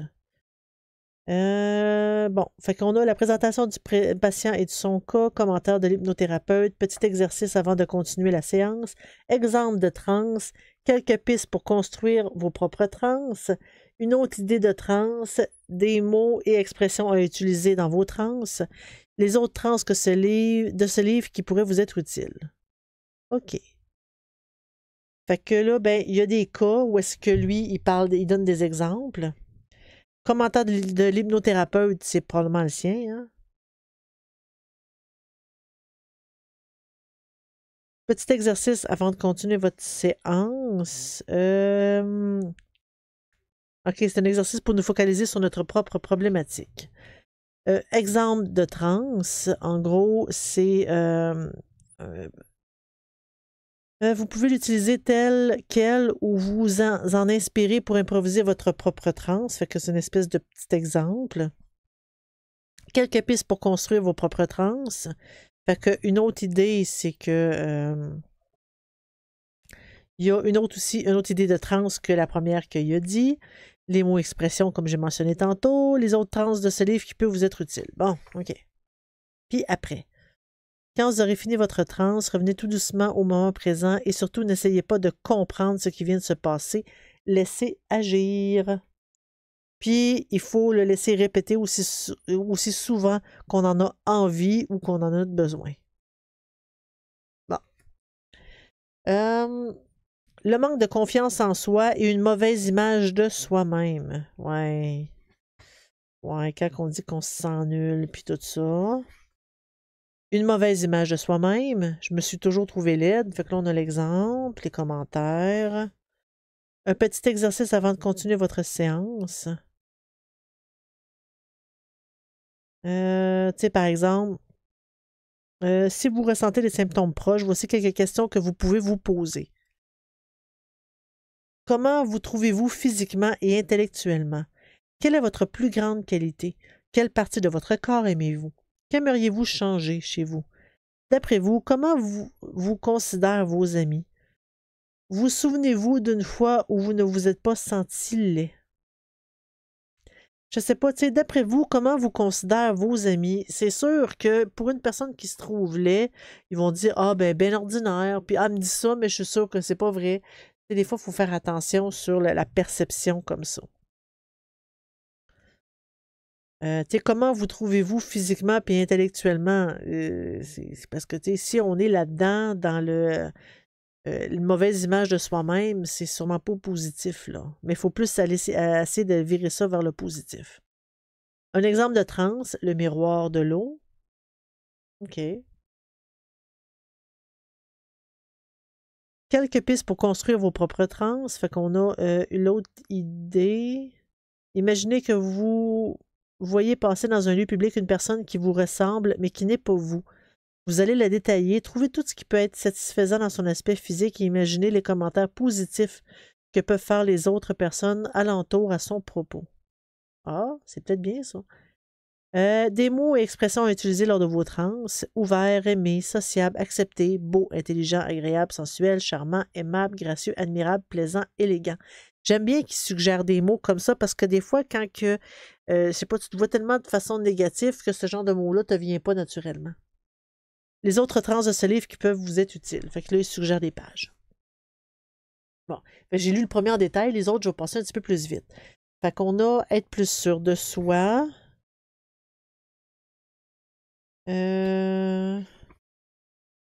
La timidité excessive qui empêche de faire une rencontre amoureuse. L'hyperémotivité. Ouais. Exemple, si je me sens comme un vif sans peau pour me protéger. Ouais. Des fois, je connais quelques personnes qui sont comme ça. Vouloir plaire à tout le monde, ça aussi, j'en connais quelques-unes qui sont comme ça. On peut pas plaire à tout le monde. Il y a toujours du monde qui sont pas, comment je peux dire,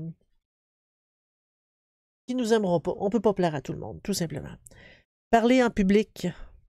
Ouais, il y en a qui sont vraiment beaucoup de difficultés avec ça. Préparer un entretien d'embauche quand on ne sent pas, on ne se sent pas sûr de soi. Ouais.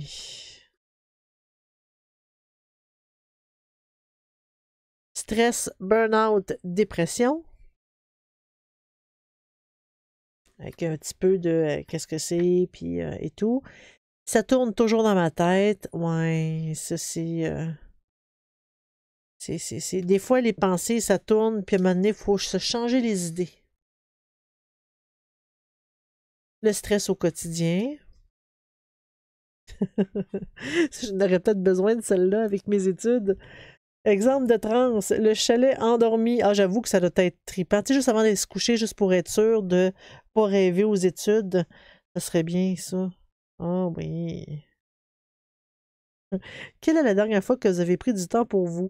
Que feriez-vous si vous avez des moments libres? Dans quel lieu aimeriez-vous être pour jouir de cette tranquillité? Est-ce que le stress vous manquerait? Maudit non. À quoi ressemblerait pour vous une journée sans stress? Tu sais, sans stress, ça veut pas dire à rien faire, ça veut pas dire à pas avoir de défis. Le stress, c'est quand on n'est pas sûr que ça va bien aller.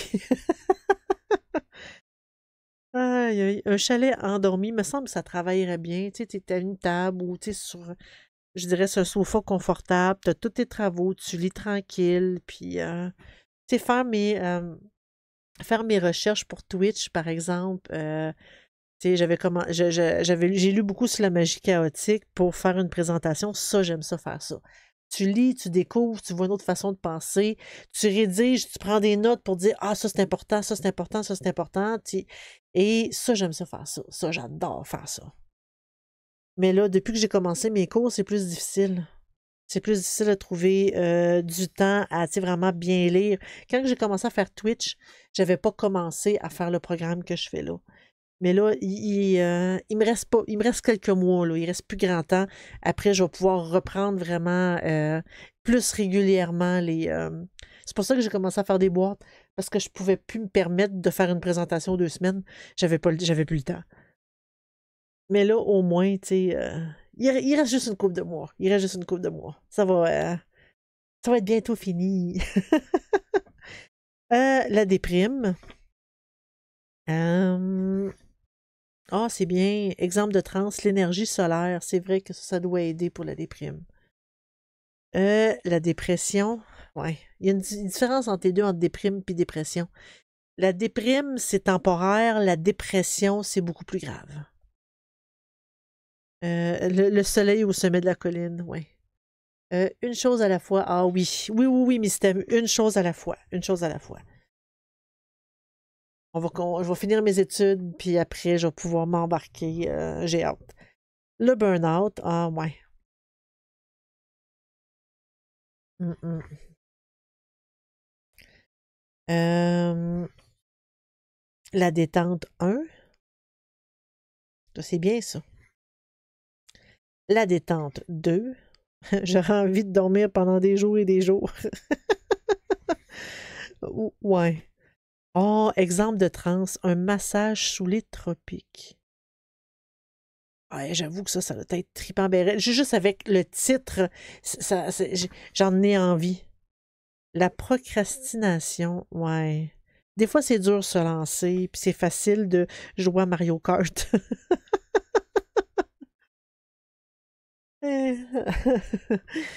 OK, ça c'est vraiment une référence avec ce qu'on disait au début au début du stream.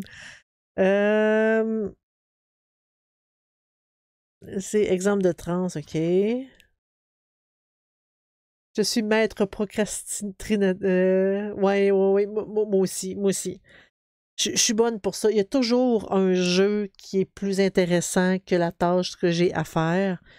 Je finis toujours par réussir ce que je dois faire, mais à un moment donné, tu sais, quand je vois le deadline arriver, disons que je me donne un bon coup de pied aux fesses et je finis par y arriver, mais disons que je rush à la fin. Pas mal plus le fun de gamer que de travailler. Euh, les peurs, les phobies, les angoisses, les crises de panique. Ah ouais, on parlait de crise de panique tantôt, hein. La peur des insectes. Ah, OK. La peur des araignées. J'avais la peur des araignées avant, mais je me suis. Maintenant, j'ai plus peur. Avant, c'était quand même. C'était une phobie, là. Et comme tu dis, je me suis améliorée. Maintenant, je suis correcte. La phobie des chiens.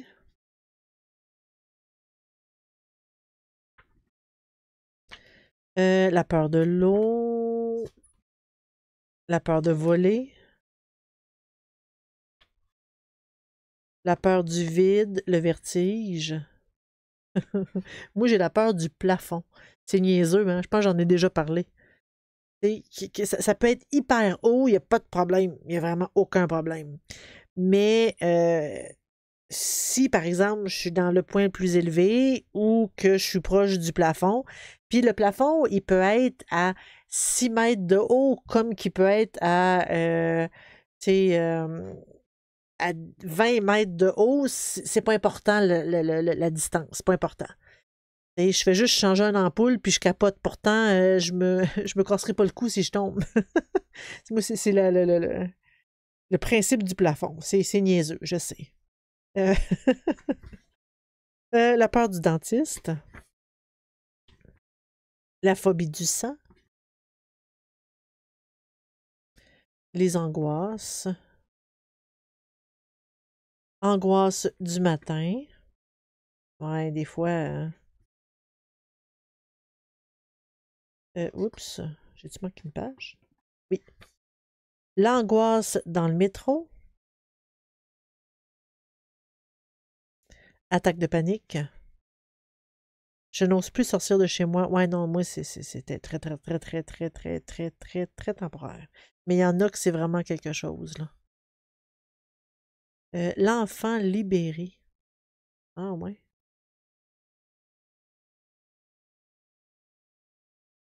OK, c'est plus une phobie sociale, l'attaque de panique, plus que d'autres choses. D'accord.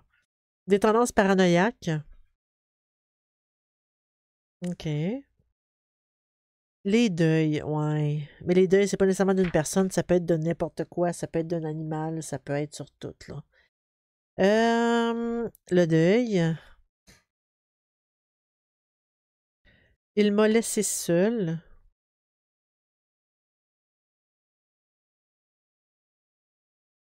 Les suites d'une rupture. Ça dépend. C'est quand vraiment que la rupture, on le prend mal. Parce que des fois, c'est une libération. Euh, le corps. Oh, oh. C'est quelque chose d'intéressant. Les maux de tête liés à la tension. Ouais, ouais. La migraine. Les douleurs de dos. Oh, t'as peu. Celle-là, c'est intéressant. Quels sont les signes avant-coureurs de ces crises de mal de dos en fin de journée? Je pense que ça compte pas, hein? Je pense que c'est pas psychologique. Qu'est-ce qui pourrait vous soulager? Un antidouleur. Est-ce que le chaud ou le froid vous fait du bien dans ces cas-là? Ah, le chaud, oui, me fait du bien. Quels sont les éléments qui vous stressent le plus dans votre vie? C'est pourtant parce que si c'était vraiment inflammatoire, mon problème, ça serait le froid. Le froid diminue l'inflammation. Mais moi, je pense que c'est plus au niveau des articulations, les nerfs, puis tout ça. Je suis hyperlaxe, hein. Fait que des fois, tu sais, on fait un faux mouvement, puis on se blesse. Euh, Est-ce que le chaud ou le froid qui vous. Ben ça, j'ai déjà lu. Quels sont les éléments qui vous stressent le plus dans votre vie? Comment se comporte votre dos lorsque vous êtes en vacances? Ben, elle est facile, celle-là. Parce que si je suis en vacances, ça veut dire que je ne suis pas toujours penchée à mon travail pour faire faire le travail. Faire mon travail, j'ai toujours la tête bien penchée sur le bureau à vérifier des médicaments, puis à compter des choses. Puis quand je suis en vacances, je le fais pas. Fait qu'en gros, c'est mon travail qui est mon problème. Bon, on en règle des problèmes. On en règle. Des allergies. Des allergies. OK, à chaque fois qu'arrive le printemps, c'est la même angoisse. Ouais, ouais. C'est comme pour trouver les solutions. Connaissez-vous l'allergène auquel vous êtes sensible? Quelle partie de votre corps est touchée par le phénomène allergique? Vous croyez-vous capable de vaincre ces allergies par vous-même? Qu'est-ce qui vous soulage en période d'allergie? C'est vraiment juste pour aller vers une solution. Le problème des démangeaisons, je peux me gratter au point d'arracher la peau. Ah, quand même, hein? Ça doit être très désagréable. Mal de dents. Les vertiges. Fibromyalgie. J'ai mal à tous les muscles. Oh.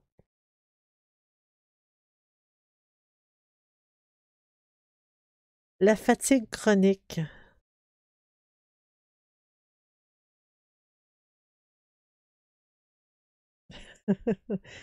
Bon, quelle est la cause que vous donnez à cette maladie? La perspective de dormir est-elle agréable?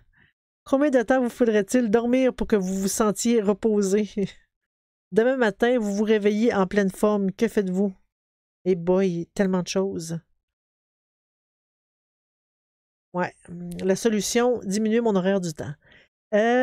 Trouver les ressources intérieures pour traverser au mieux une maladie grave. Oh, ouais. Ça ne traite pas la maladie grave, mais ça l'aide un peu à comment on traverse la maladie. Ouais, ouais. Euh, le sommeil. Trouver le sommeil. Exemple de transe, le marchand de sable, c'est tellement représentatif. Mm. Je vais le dire, des fois, ça pourrait intéresser du monde, là. Oups. Ça dit les questions qu'on peut se poser. Quand avez-vous bien dormi pour la dernière fois? Où avez-vous passé vos dernières vacances? Y a-t-il un pays où vous aimeriez aller? Quel est l'objet, liquide ou solide, qui ressemble au sommeil? Oh, c'est bizarre, hein? Quel est, d'après vous, l'animal qui dort le mieux? Le chat. Euh, mais c'est drôle parce que, tu sais, on peut se poser ces questions-là, mais quand avez-vous bien dormi pour la dernière fois? Puis après, la deuxième question qu'on peut se poser suite à ça, c'est qu'est-ce que je vivais à ce moment-là? Tu sais, des fois, ça peut nous mettre le doigt, ça peut mettre le doigt sur pourquoi qu'on dort pas. Puis, y a-t-il un pays où est-ce que vous aimeriez aller? Parce que des fois, faire une méditation, puis s'imaginer voyager, peut nous relaxer puis nous permettre de dormir. Les réveils au milieu de la nuit. Ouais, mais là, ça compte pas si c'est une question de vessie. Euh,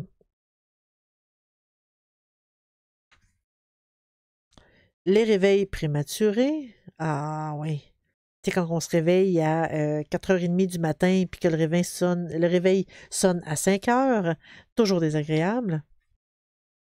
Euh, vous réveillez-vous toujours à la même heure? La réponse est oui. Jusqu'à quelle heure aimeriez-vous dormir jusqu'à ce que mon cadran sonne? Dans ce cas-là, comment vous sentiriez-vous le matin au réveil? Probablement mieux. Vous est-il arrivé de dormir sans vous réveiller au milieu de la nuit et à quelle occasion? Ah, ça, c'est une bonne question. Ça fait longtemps. Je me réveille toujours avant mon cadran. Tout le temps, tout le temps, tout le temps. 15 minutes à 30 minutes avant mon cadran. Quoique des fois, c'est mes chats qui me réveillent. J'avoue que c'est peut-être là le problème. Les problèmes alimentaires. Perdre du poids. Ah, à chaque fois que je me sens angoissée, je mange pour compenser. Ouais, manger ses émotions. Un classique. Ouais, c'est ça, l'horloge interne. Ouais, c'est moi, mon horloge interne. C'est ça. Tout le temps. 15 minutes à 30 minutes avant le réveil, je me réveille.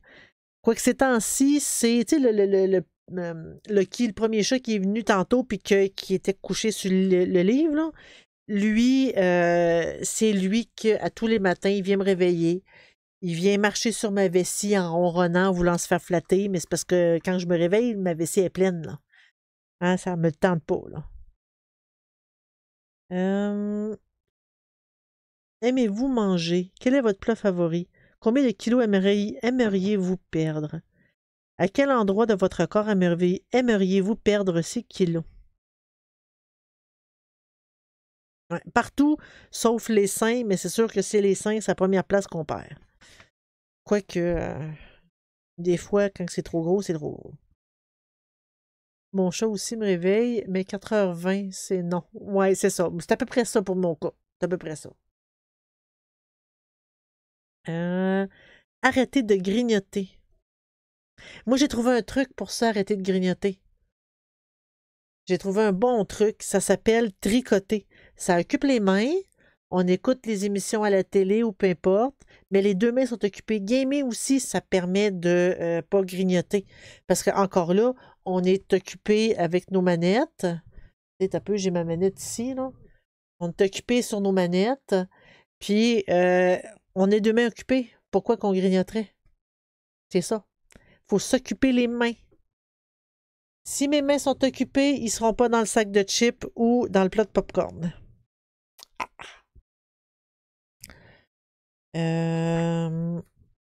Voilà. Manger sans faim, c'est la même chose. Souvent, c'est parce qu'on s'ennuie. C'est ça.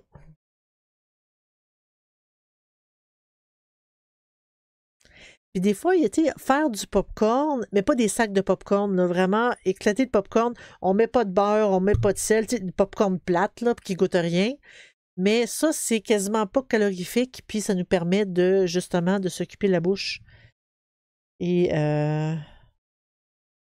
c'est ça. Maigrir pour rencontrer un partenaire. Là, je m'excuse, mais si tu as besoin, si le partenaire a besoin que tu maigrisses pour avoir de la valeur à ses yeux, tu devrais passer au suivant. Tant qu'à moi, c'est ça. En tout cas. J'aime mieux assumer le beurre. OK, je t'avoue, moi aussi, là. Mais maintenant, quand je trouve que j'exagère, des fois, ça m'arrive. Il y a eu un moment où est-ce que je grignotais plus à mon travail. Puis ce que je me faisais, c'est je me faisais cuire le soir du popcorn que je mettais dans des sacs, dans des petits sacs Ziploc ou des peu importe le sac. Et à mon travail, à place de grignoter n'importe quoi, tu sais, du chocolat puis tout ça, ce qui était pas bon, mais je grignotais du popcorn comme ça, pas ça occupe. Les dépendances. Arrêter de fumer. Hmm. Pour certains, c'est utile. Arrêter le hashish, en gros, le pot.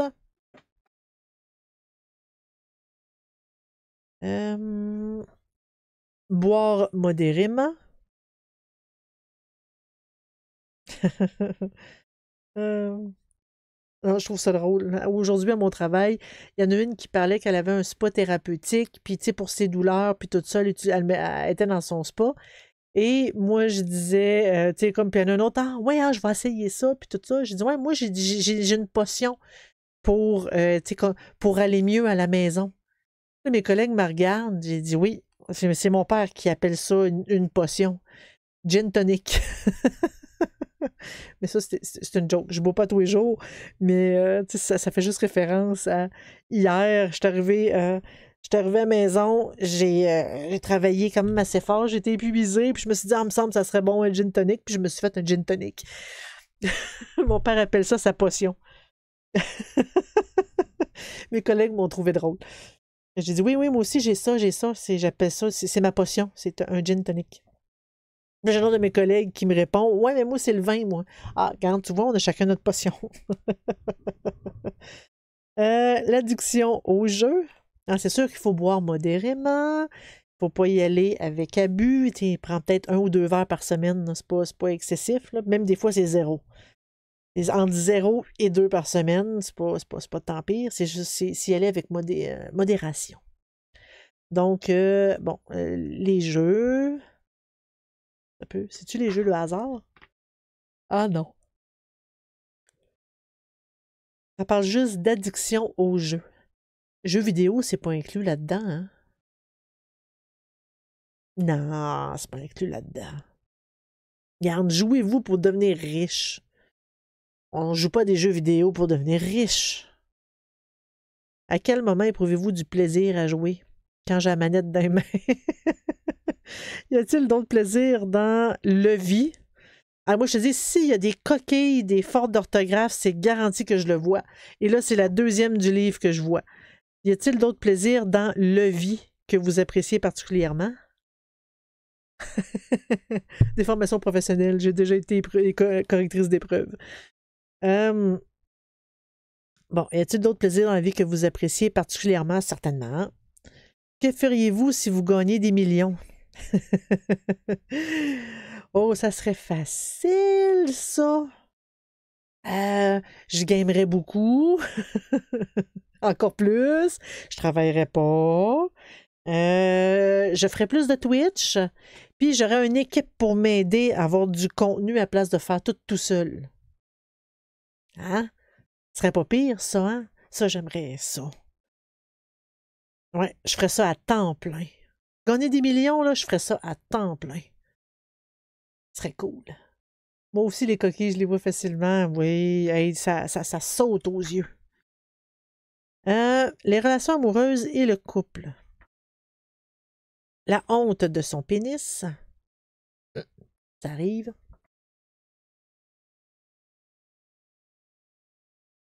Sexuellement hypochondriaque. Hein?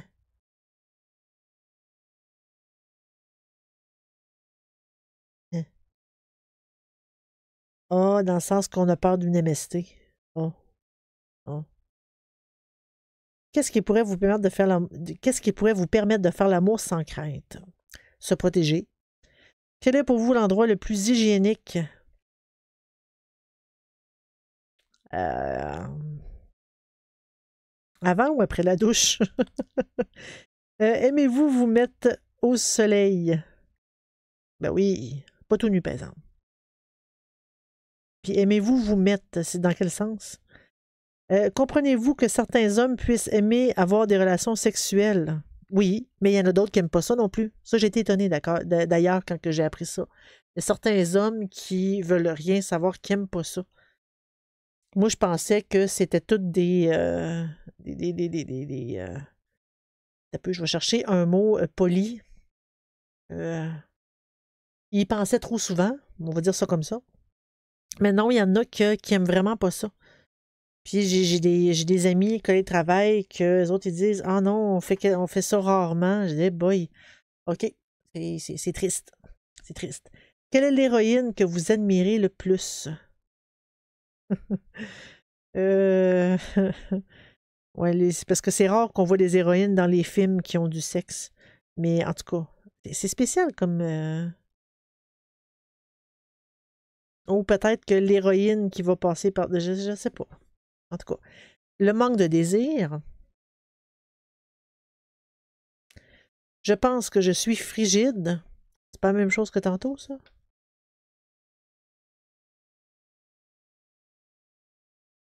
Oh. Parvenir à l'orgasme. Jamais je ne suis parvenue à avoir un orgasme. Pauvre titre. Triste, ça aussi.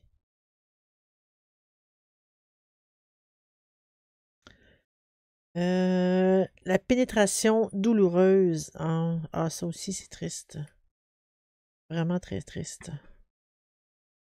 Ah, ouais, les questions parlent beaucoup. Vous souvenez-vous d'avoir subi un abus sexuel? Que vous évoque cette crispation de votre vagin? Dans quel lieu pourriez-vous vous sentir suffisamment en sécurité pour vous détendre complètement? Quel est l'homme qui vous inspire le plus confiance? Ouais, c'est une question de temps. Ça se guérit par contre, mais c'est une question de temps. Mais ouais. Les problèmes d'érection, j'ai l'impression que c'est de sa faute si je suis devenu impuissant. Calme tes nerfs, hein? À un moment donné, hein? Est-ce que vous préférez ne pas faire l'amour plutôt que de risquer une panne sexuelle? Ah, ouais, ça, j'ai déjà connu un gars comme ça. Salut Lilou, comment ça va ma belle? Oh, tu vas encore te faire flatter, tu me regardes, petite fille. D'après vous, d'où vient votre problème? Est-ce que les femmes vous font peur? Ah, ça, il y a plus de ça, j'ai l'impression, pour certains. Qu'est-ce qui pourrait vous mettre en confiance? J'ai connu un maudit trou de cul. que j'ai l'impression que c'était ça son problème. Qu'est-ce que tu fais? Ah oui, saute, vas-y, go! You, tu y vas-tu? Vas-y, vas-y! Qu'est-ce que t'attends? Je veux tourner la page, mais t'es là. Ah, tu veux te faire flatter, c'est ça, hein? Je tourne la page, puis je te flatte, d'accord? Les problèmes d'éjaculation précoce. Ouais, des fois, c'est le stress qui fait ça.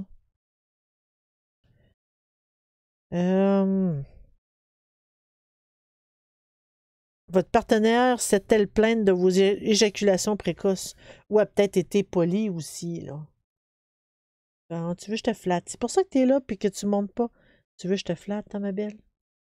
Ça, c'est ma petite chatte noire. Elle est toute noire. Hein? Lilou! Couche-toi. Couche-toi, ma belle. Couche-toi, belle fille.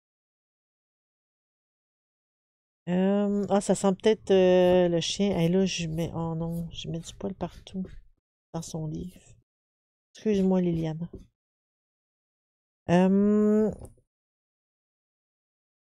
C'est ça, là, votre partenaire s'est-elle plainte de vos éjaculations précoces? Ça dépend. Mais des fois, elle est polie, des fois. Ou des fois, il y en a qui se préparent à se finir à la main, qui préfèrent se finir à la main, je sais pas. Ma jalousie me rend malade. Ça aussi, j'en ai connu un comme ça. Mais c'est parce qu'il était lui-même infidèle. Fait que là, il s'imaginait une tonne d'histoires comme quoi que je l'étais moi ici. Moi, je l'étais pas. Mais c'est parce que il me faisait des crises justement parce que lui, il l'était. Toujours le même scénario. Ah, les ruptures à répétition. Ouais, t'es belle, tatou. Ouais.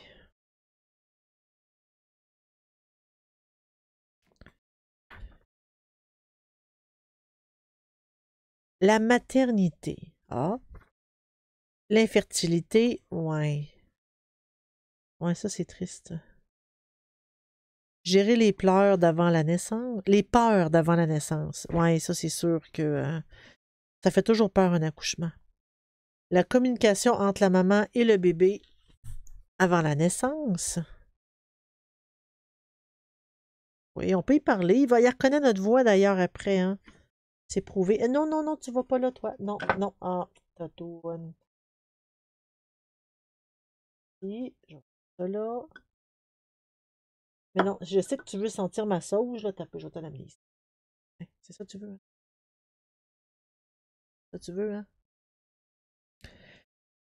Les douleurs de l'accouchement, ouais, ouais. J'avoue que ça fait peur beaucoup aussi. Angoisse face au nouveau-né, ça fait toujours peur. Les nuits blanches à l'arrivée du bébé. Hey, ça aussi, je le comprends, celle-là. L'hypnose douce pour les enfants. Ah, ça, je trouve ça intéressant. Le sommeil qui vient pas. Ouais, non, ça, mon garçon, pas de problème là-dessus.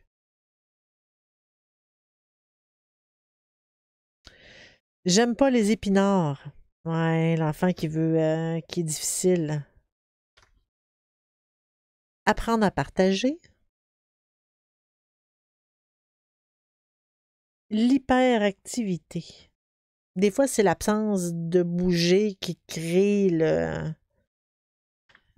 T'as peu, là. Oh non, c'est ça. L'émotivité, l'hypersensibilité. Oh, ça, c'est bien, ça. Exemple de transe, la victoire. Je pense que je vais essayer ça là pour mon garçon. Il est très, très, très hypersensible. Les jeunes, adolescents et jeunes adultes. Le manque de confiance en soi. L'hyper-émotivité, mais ça, des fois, ça vient avec les hormones. Mais ouais. Accroître sa créativité. La concentration. Mieux préparer ses examens. À ta peu, celle-là, moi, l'étudier. Empathie versus empathe. Ouais, ben en fait, j'ai fini un livre audio dernièrement qui parle de la boîte à outils pour les enfants qui auraient une douance. Et sérieusement, qu'est-ce que t'as à te frotter après moi? Elle se frotte- Regardez-la! Elle se frotte après ma sauge. C'est drôle. Euh, je dirais, je le dis, c'est ça. Puis ça parle de, tu sais, les enfants qui ont de la douance avec toutes euh, les problématiques qu'ils ont, les types d'enfants, puis qu'est-ce qui arrive si c'est pas décelé à temps, puis que l'enfant a déjà commencé à abandonner, puis tout ça. Les questions que je peux me poser, qu'est-ce qui vous pousse à réussir cet examen? Ben, d'avoir un diplôme. Trouvez-vous que vous n'êtes pas sérieux? Ben, je devrais étudier plus. Que faudrait-il changer pour que vous réussissiez? Trouvez-vous que vous n'êtes pas sérieux? Ben, tu sais, j'étudie en jouant Mario Kart. Fait que la réponse, c'est définitivement non, je suis pas sérieuse. Que faudrait-il changer pour que vous réussissiez? Un coup de pied aux fesses. Qu'avez-vous envie de faire plus tard? Devenir millionnaire, puis faire autre chose que ce que je suis en train d'étudier. Oh boy, ok. Non, mais si, étant donné que je peux pas être millionnaire, ben j'étudie justement pour avoir au moins un meilleur métier puis être plus faire de quoi de plus intéressant. Oh, mon téléphone est en train de me dire qu'il est 10 heures. Se préparer pour un oral, un examen oral, ça c'est assez facile, ça, les examens oraux. En tout cas, je parle pour moi, là. Gérer les angoisses face à la peur des résultats. Moi, dans ce temps-là, je me dis, c'est déjà fait, même si j'angoisse, ça ne changera pas les résultats. Oh oh, les jeux vidéo. Je m'en sauverai pas. Oh non. La vie sans jeu me paraît inintéressante. Voilà, peut-être pas à ce point-là, là. OK. Qu'est-ce que ça vous apporte de jouer à des jeux vidéo? Ben, c'est agréable. C'est relaxant. Aimeriez-vous en imaginer un? Non. Quel serait le monde idéal d'un de ces jeux? Ben, aucun, étant donné qu'il y a des combats dans toutes. Aimeriez-vous participer à des concours? Non. Des concours de jeux vidéo? Non. Non, je joue pour jouer. Qu'est-ce qui pourrait être plus intéressant? Ah ben là, c'est sûr que c'est plus intéressant de jouer à un jeu vidéo qu'aller travailler. Là, c'est sûr. Quoique rencontrer Link, j'apprécierais beaucoup. En fait, il faudrait qu'il soit dans la vraie vie cute. Ça, ils vont faire un livre, pas un livre, un film sur The Legend of Zelda et Link est mieux d'être beau. Ça, c'est une menace envers Nintendo. Link est mieux d'être beau. Dans un de mes cours, j'ai vu la cyberdépendance, mais je t'assure, tout va bien, Zelda. Ah, merci. Ouf. À moins que. Non, non, non, non, non, non, tout va bien. Tout va bien. J'ai pas envie de jouer moins. OK. Ah, on a une fac dans les annexes avec des définitions. Que sont l'hypnose et l'auto-hypnose? C'est quoi la différence entre les deux? C'est quoi la différence entre l'auto-hypnose et la méditation?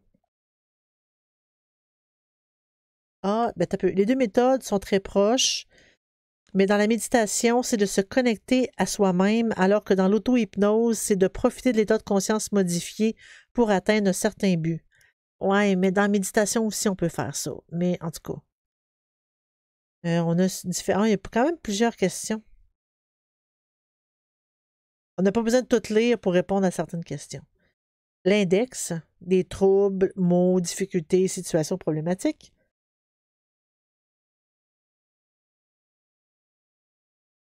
Ah, l'index, la table des matières. Puis je crois que c'est pas mal, ça finit pas mal comme ça. Les remerciements et tout. Donc, C'était ma Bible de l'hypnose et de l'auto-hypnose, écrit par Jean-Michel Jakubowicz, hypnothérapeute. Je trouve ce livre-là super intéressant. Ça donne beaucoup de trucs, ça donne beaucoup de façons de faire de l'hypnose, de l'auto-hypnose, des idées de justement d'essayer de se changer les idées d'une certaine façon, essayer de voir nos problématiques, que ça soit de changer, bonjour Diego, que ça soit de changer un peu notre façon de penser, de modifier certains... Tasse-toi, tasse-toi. De changer certaines de nos mauvaises habitudes, par exemple, et tout, les phrases qu'on se dit trop souvent. Donc, ça l'aide vraiment à nous mettre dans un état où est-ce qu'on peut essayer de modifier ce qu'on veut changer. Puis, j'apprécie ça parce que ça nous permet de le faire tout seul. On n'a pas besoin de payer, on n'a pas besoin de rencontrer quelqu'un, juste suivre les indications. Et je trouve que ça fait vraiment beaucoup. En magie, on parle beaucoup de ce genre de choses-là. Je trouve avec les questions, des fois, euh, se poser des questions pour essayer de trouver, tu sais, comme c'est où la source, c'est d'où vient cette pensée-là, comme quoi que, je sais pas, on sera jamais bonne ou que, et tout. Hey, hey, non, non, non, non, non, non, descends, descends, on descend. Hein? J'apprécie beaucoup ce livre-là. Vraiment, j'aime ça. Si vous voulez essayer de euh, changer tu sais, un peu votre façon de penser, de voir de la méditation, de faire une espèce de, tu sais, des séances de visualisation, mais au niveau positif pour euh, changer notre état d'être. Tu sais, quand que vous filez tout croche, vous dormez mal, vous faites de l'insomnie, ben il y a des bonnes méthodes qui nous permettent d'être capable de se reposer, de changer le mal de place. Ben, ouais, pas vraiment ça, je veux dire, mais d'arrêter de penser à merde, je fais encore de l'insomnie pour dormir. Parce que se changer les idées. Moi, ce que je fais souvent, c'est que je me mets de la musique, puis je pars dans mon imagination. Et c'est pas long comme année ou c'est juste le fait d'arrêter de penser aux problèmes de tous les jours, à ce qui se passe ces temps-ci, au stress des cours, des examens, puis tout ça, par exemple. Ça l'aide à dormir. C'est juste un exemple. Voilà. Sur ce, à la prochaine. Bye bye tout le monde. Merci beaucoup d'avoir écouté cette vieille vidéo. J'espère que vous avez apprécié. Si vous voulez venir nous voir discuter en direct, c'est sur Twitch. Et ce que vous voyez sur YouTube, c'est juste une toute petite partie de ce qu'on fait sur Twitch. Donc, j'espère vraiment que vous allez venir nous rejoindre sur la chaîne Sorcellerie Net sur Twitch. On fait des open box, on fait tout plein de belles découvertes, des rituels. On fait beaucoup d'informations que vous ne voyez pas, malheureusement, sur YouTube. Venez nous voir, c'est gratuit. On se dit à la prochaine. Bye bye.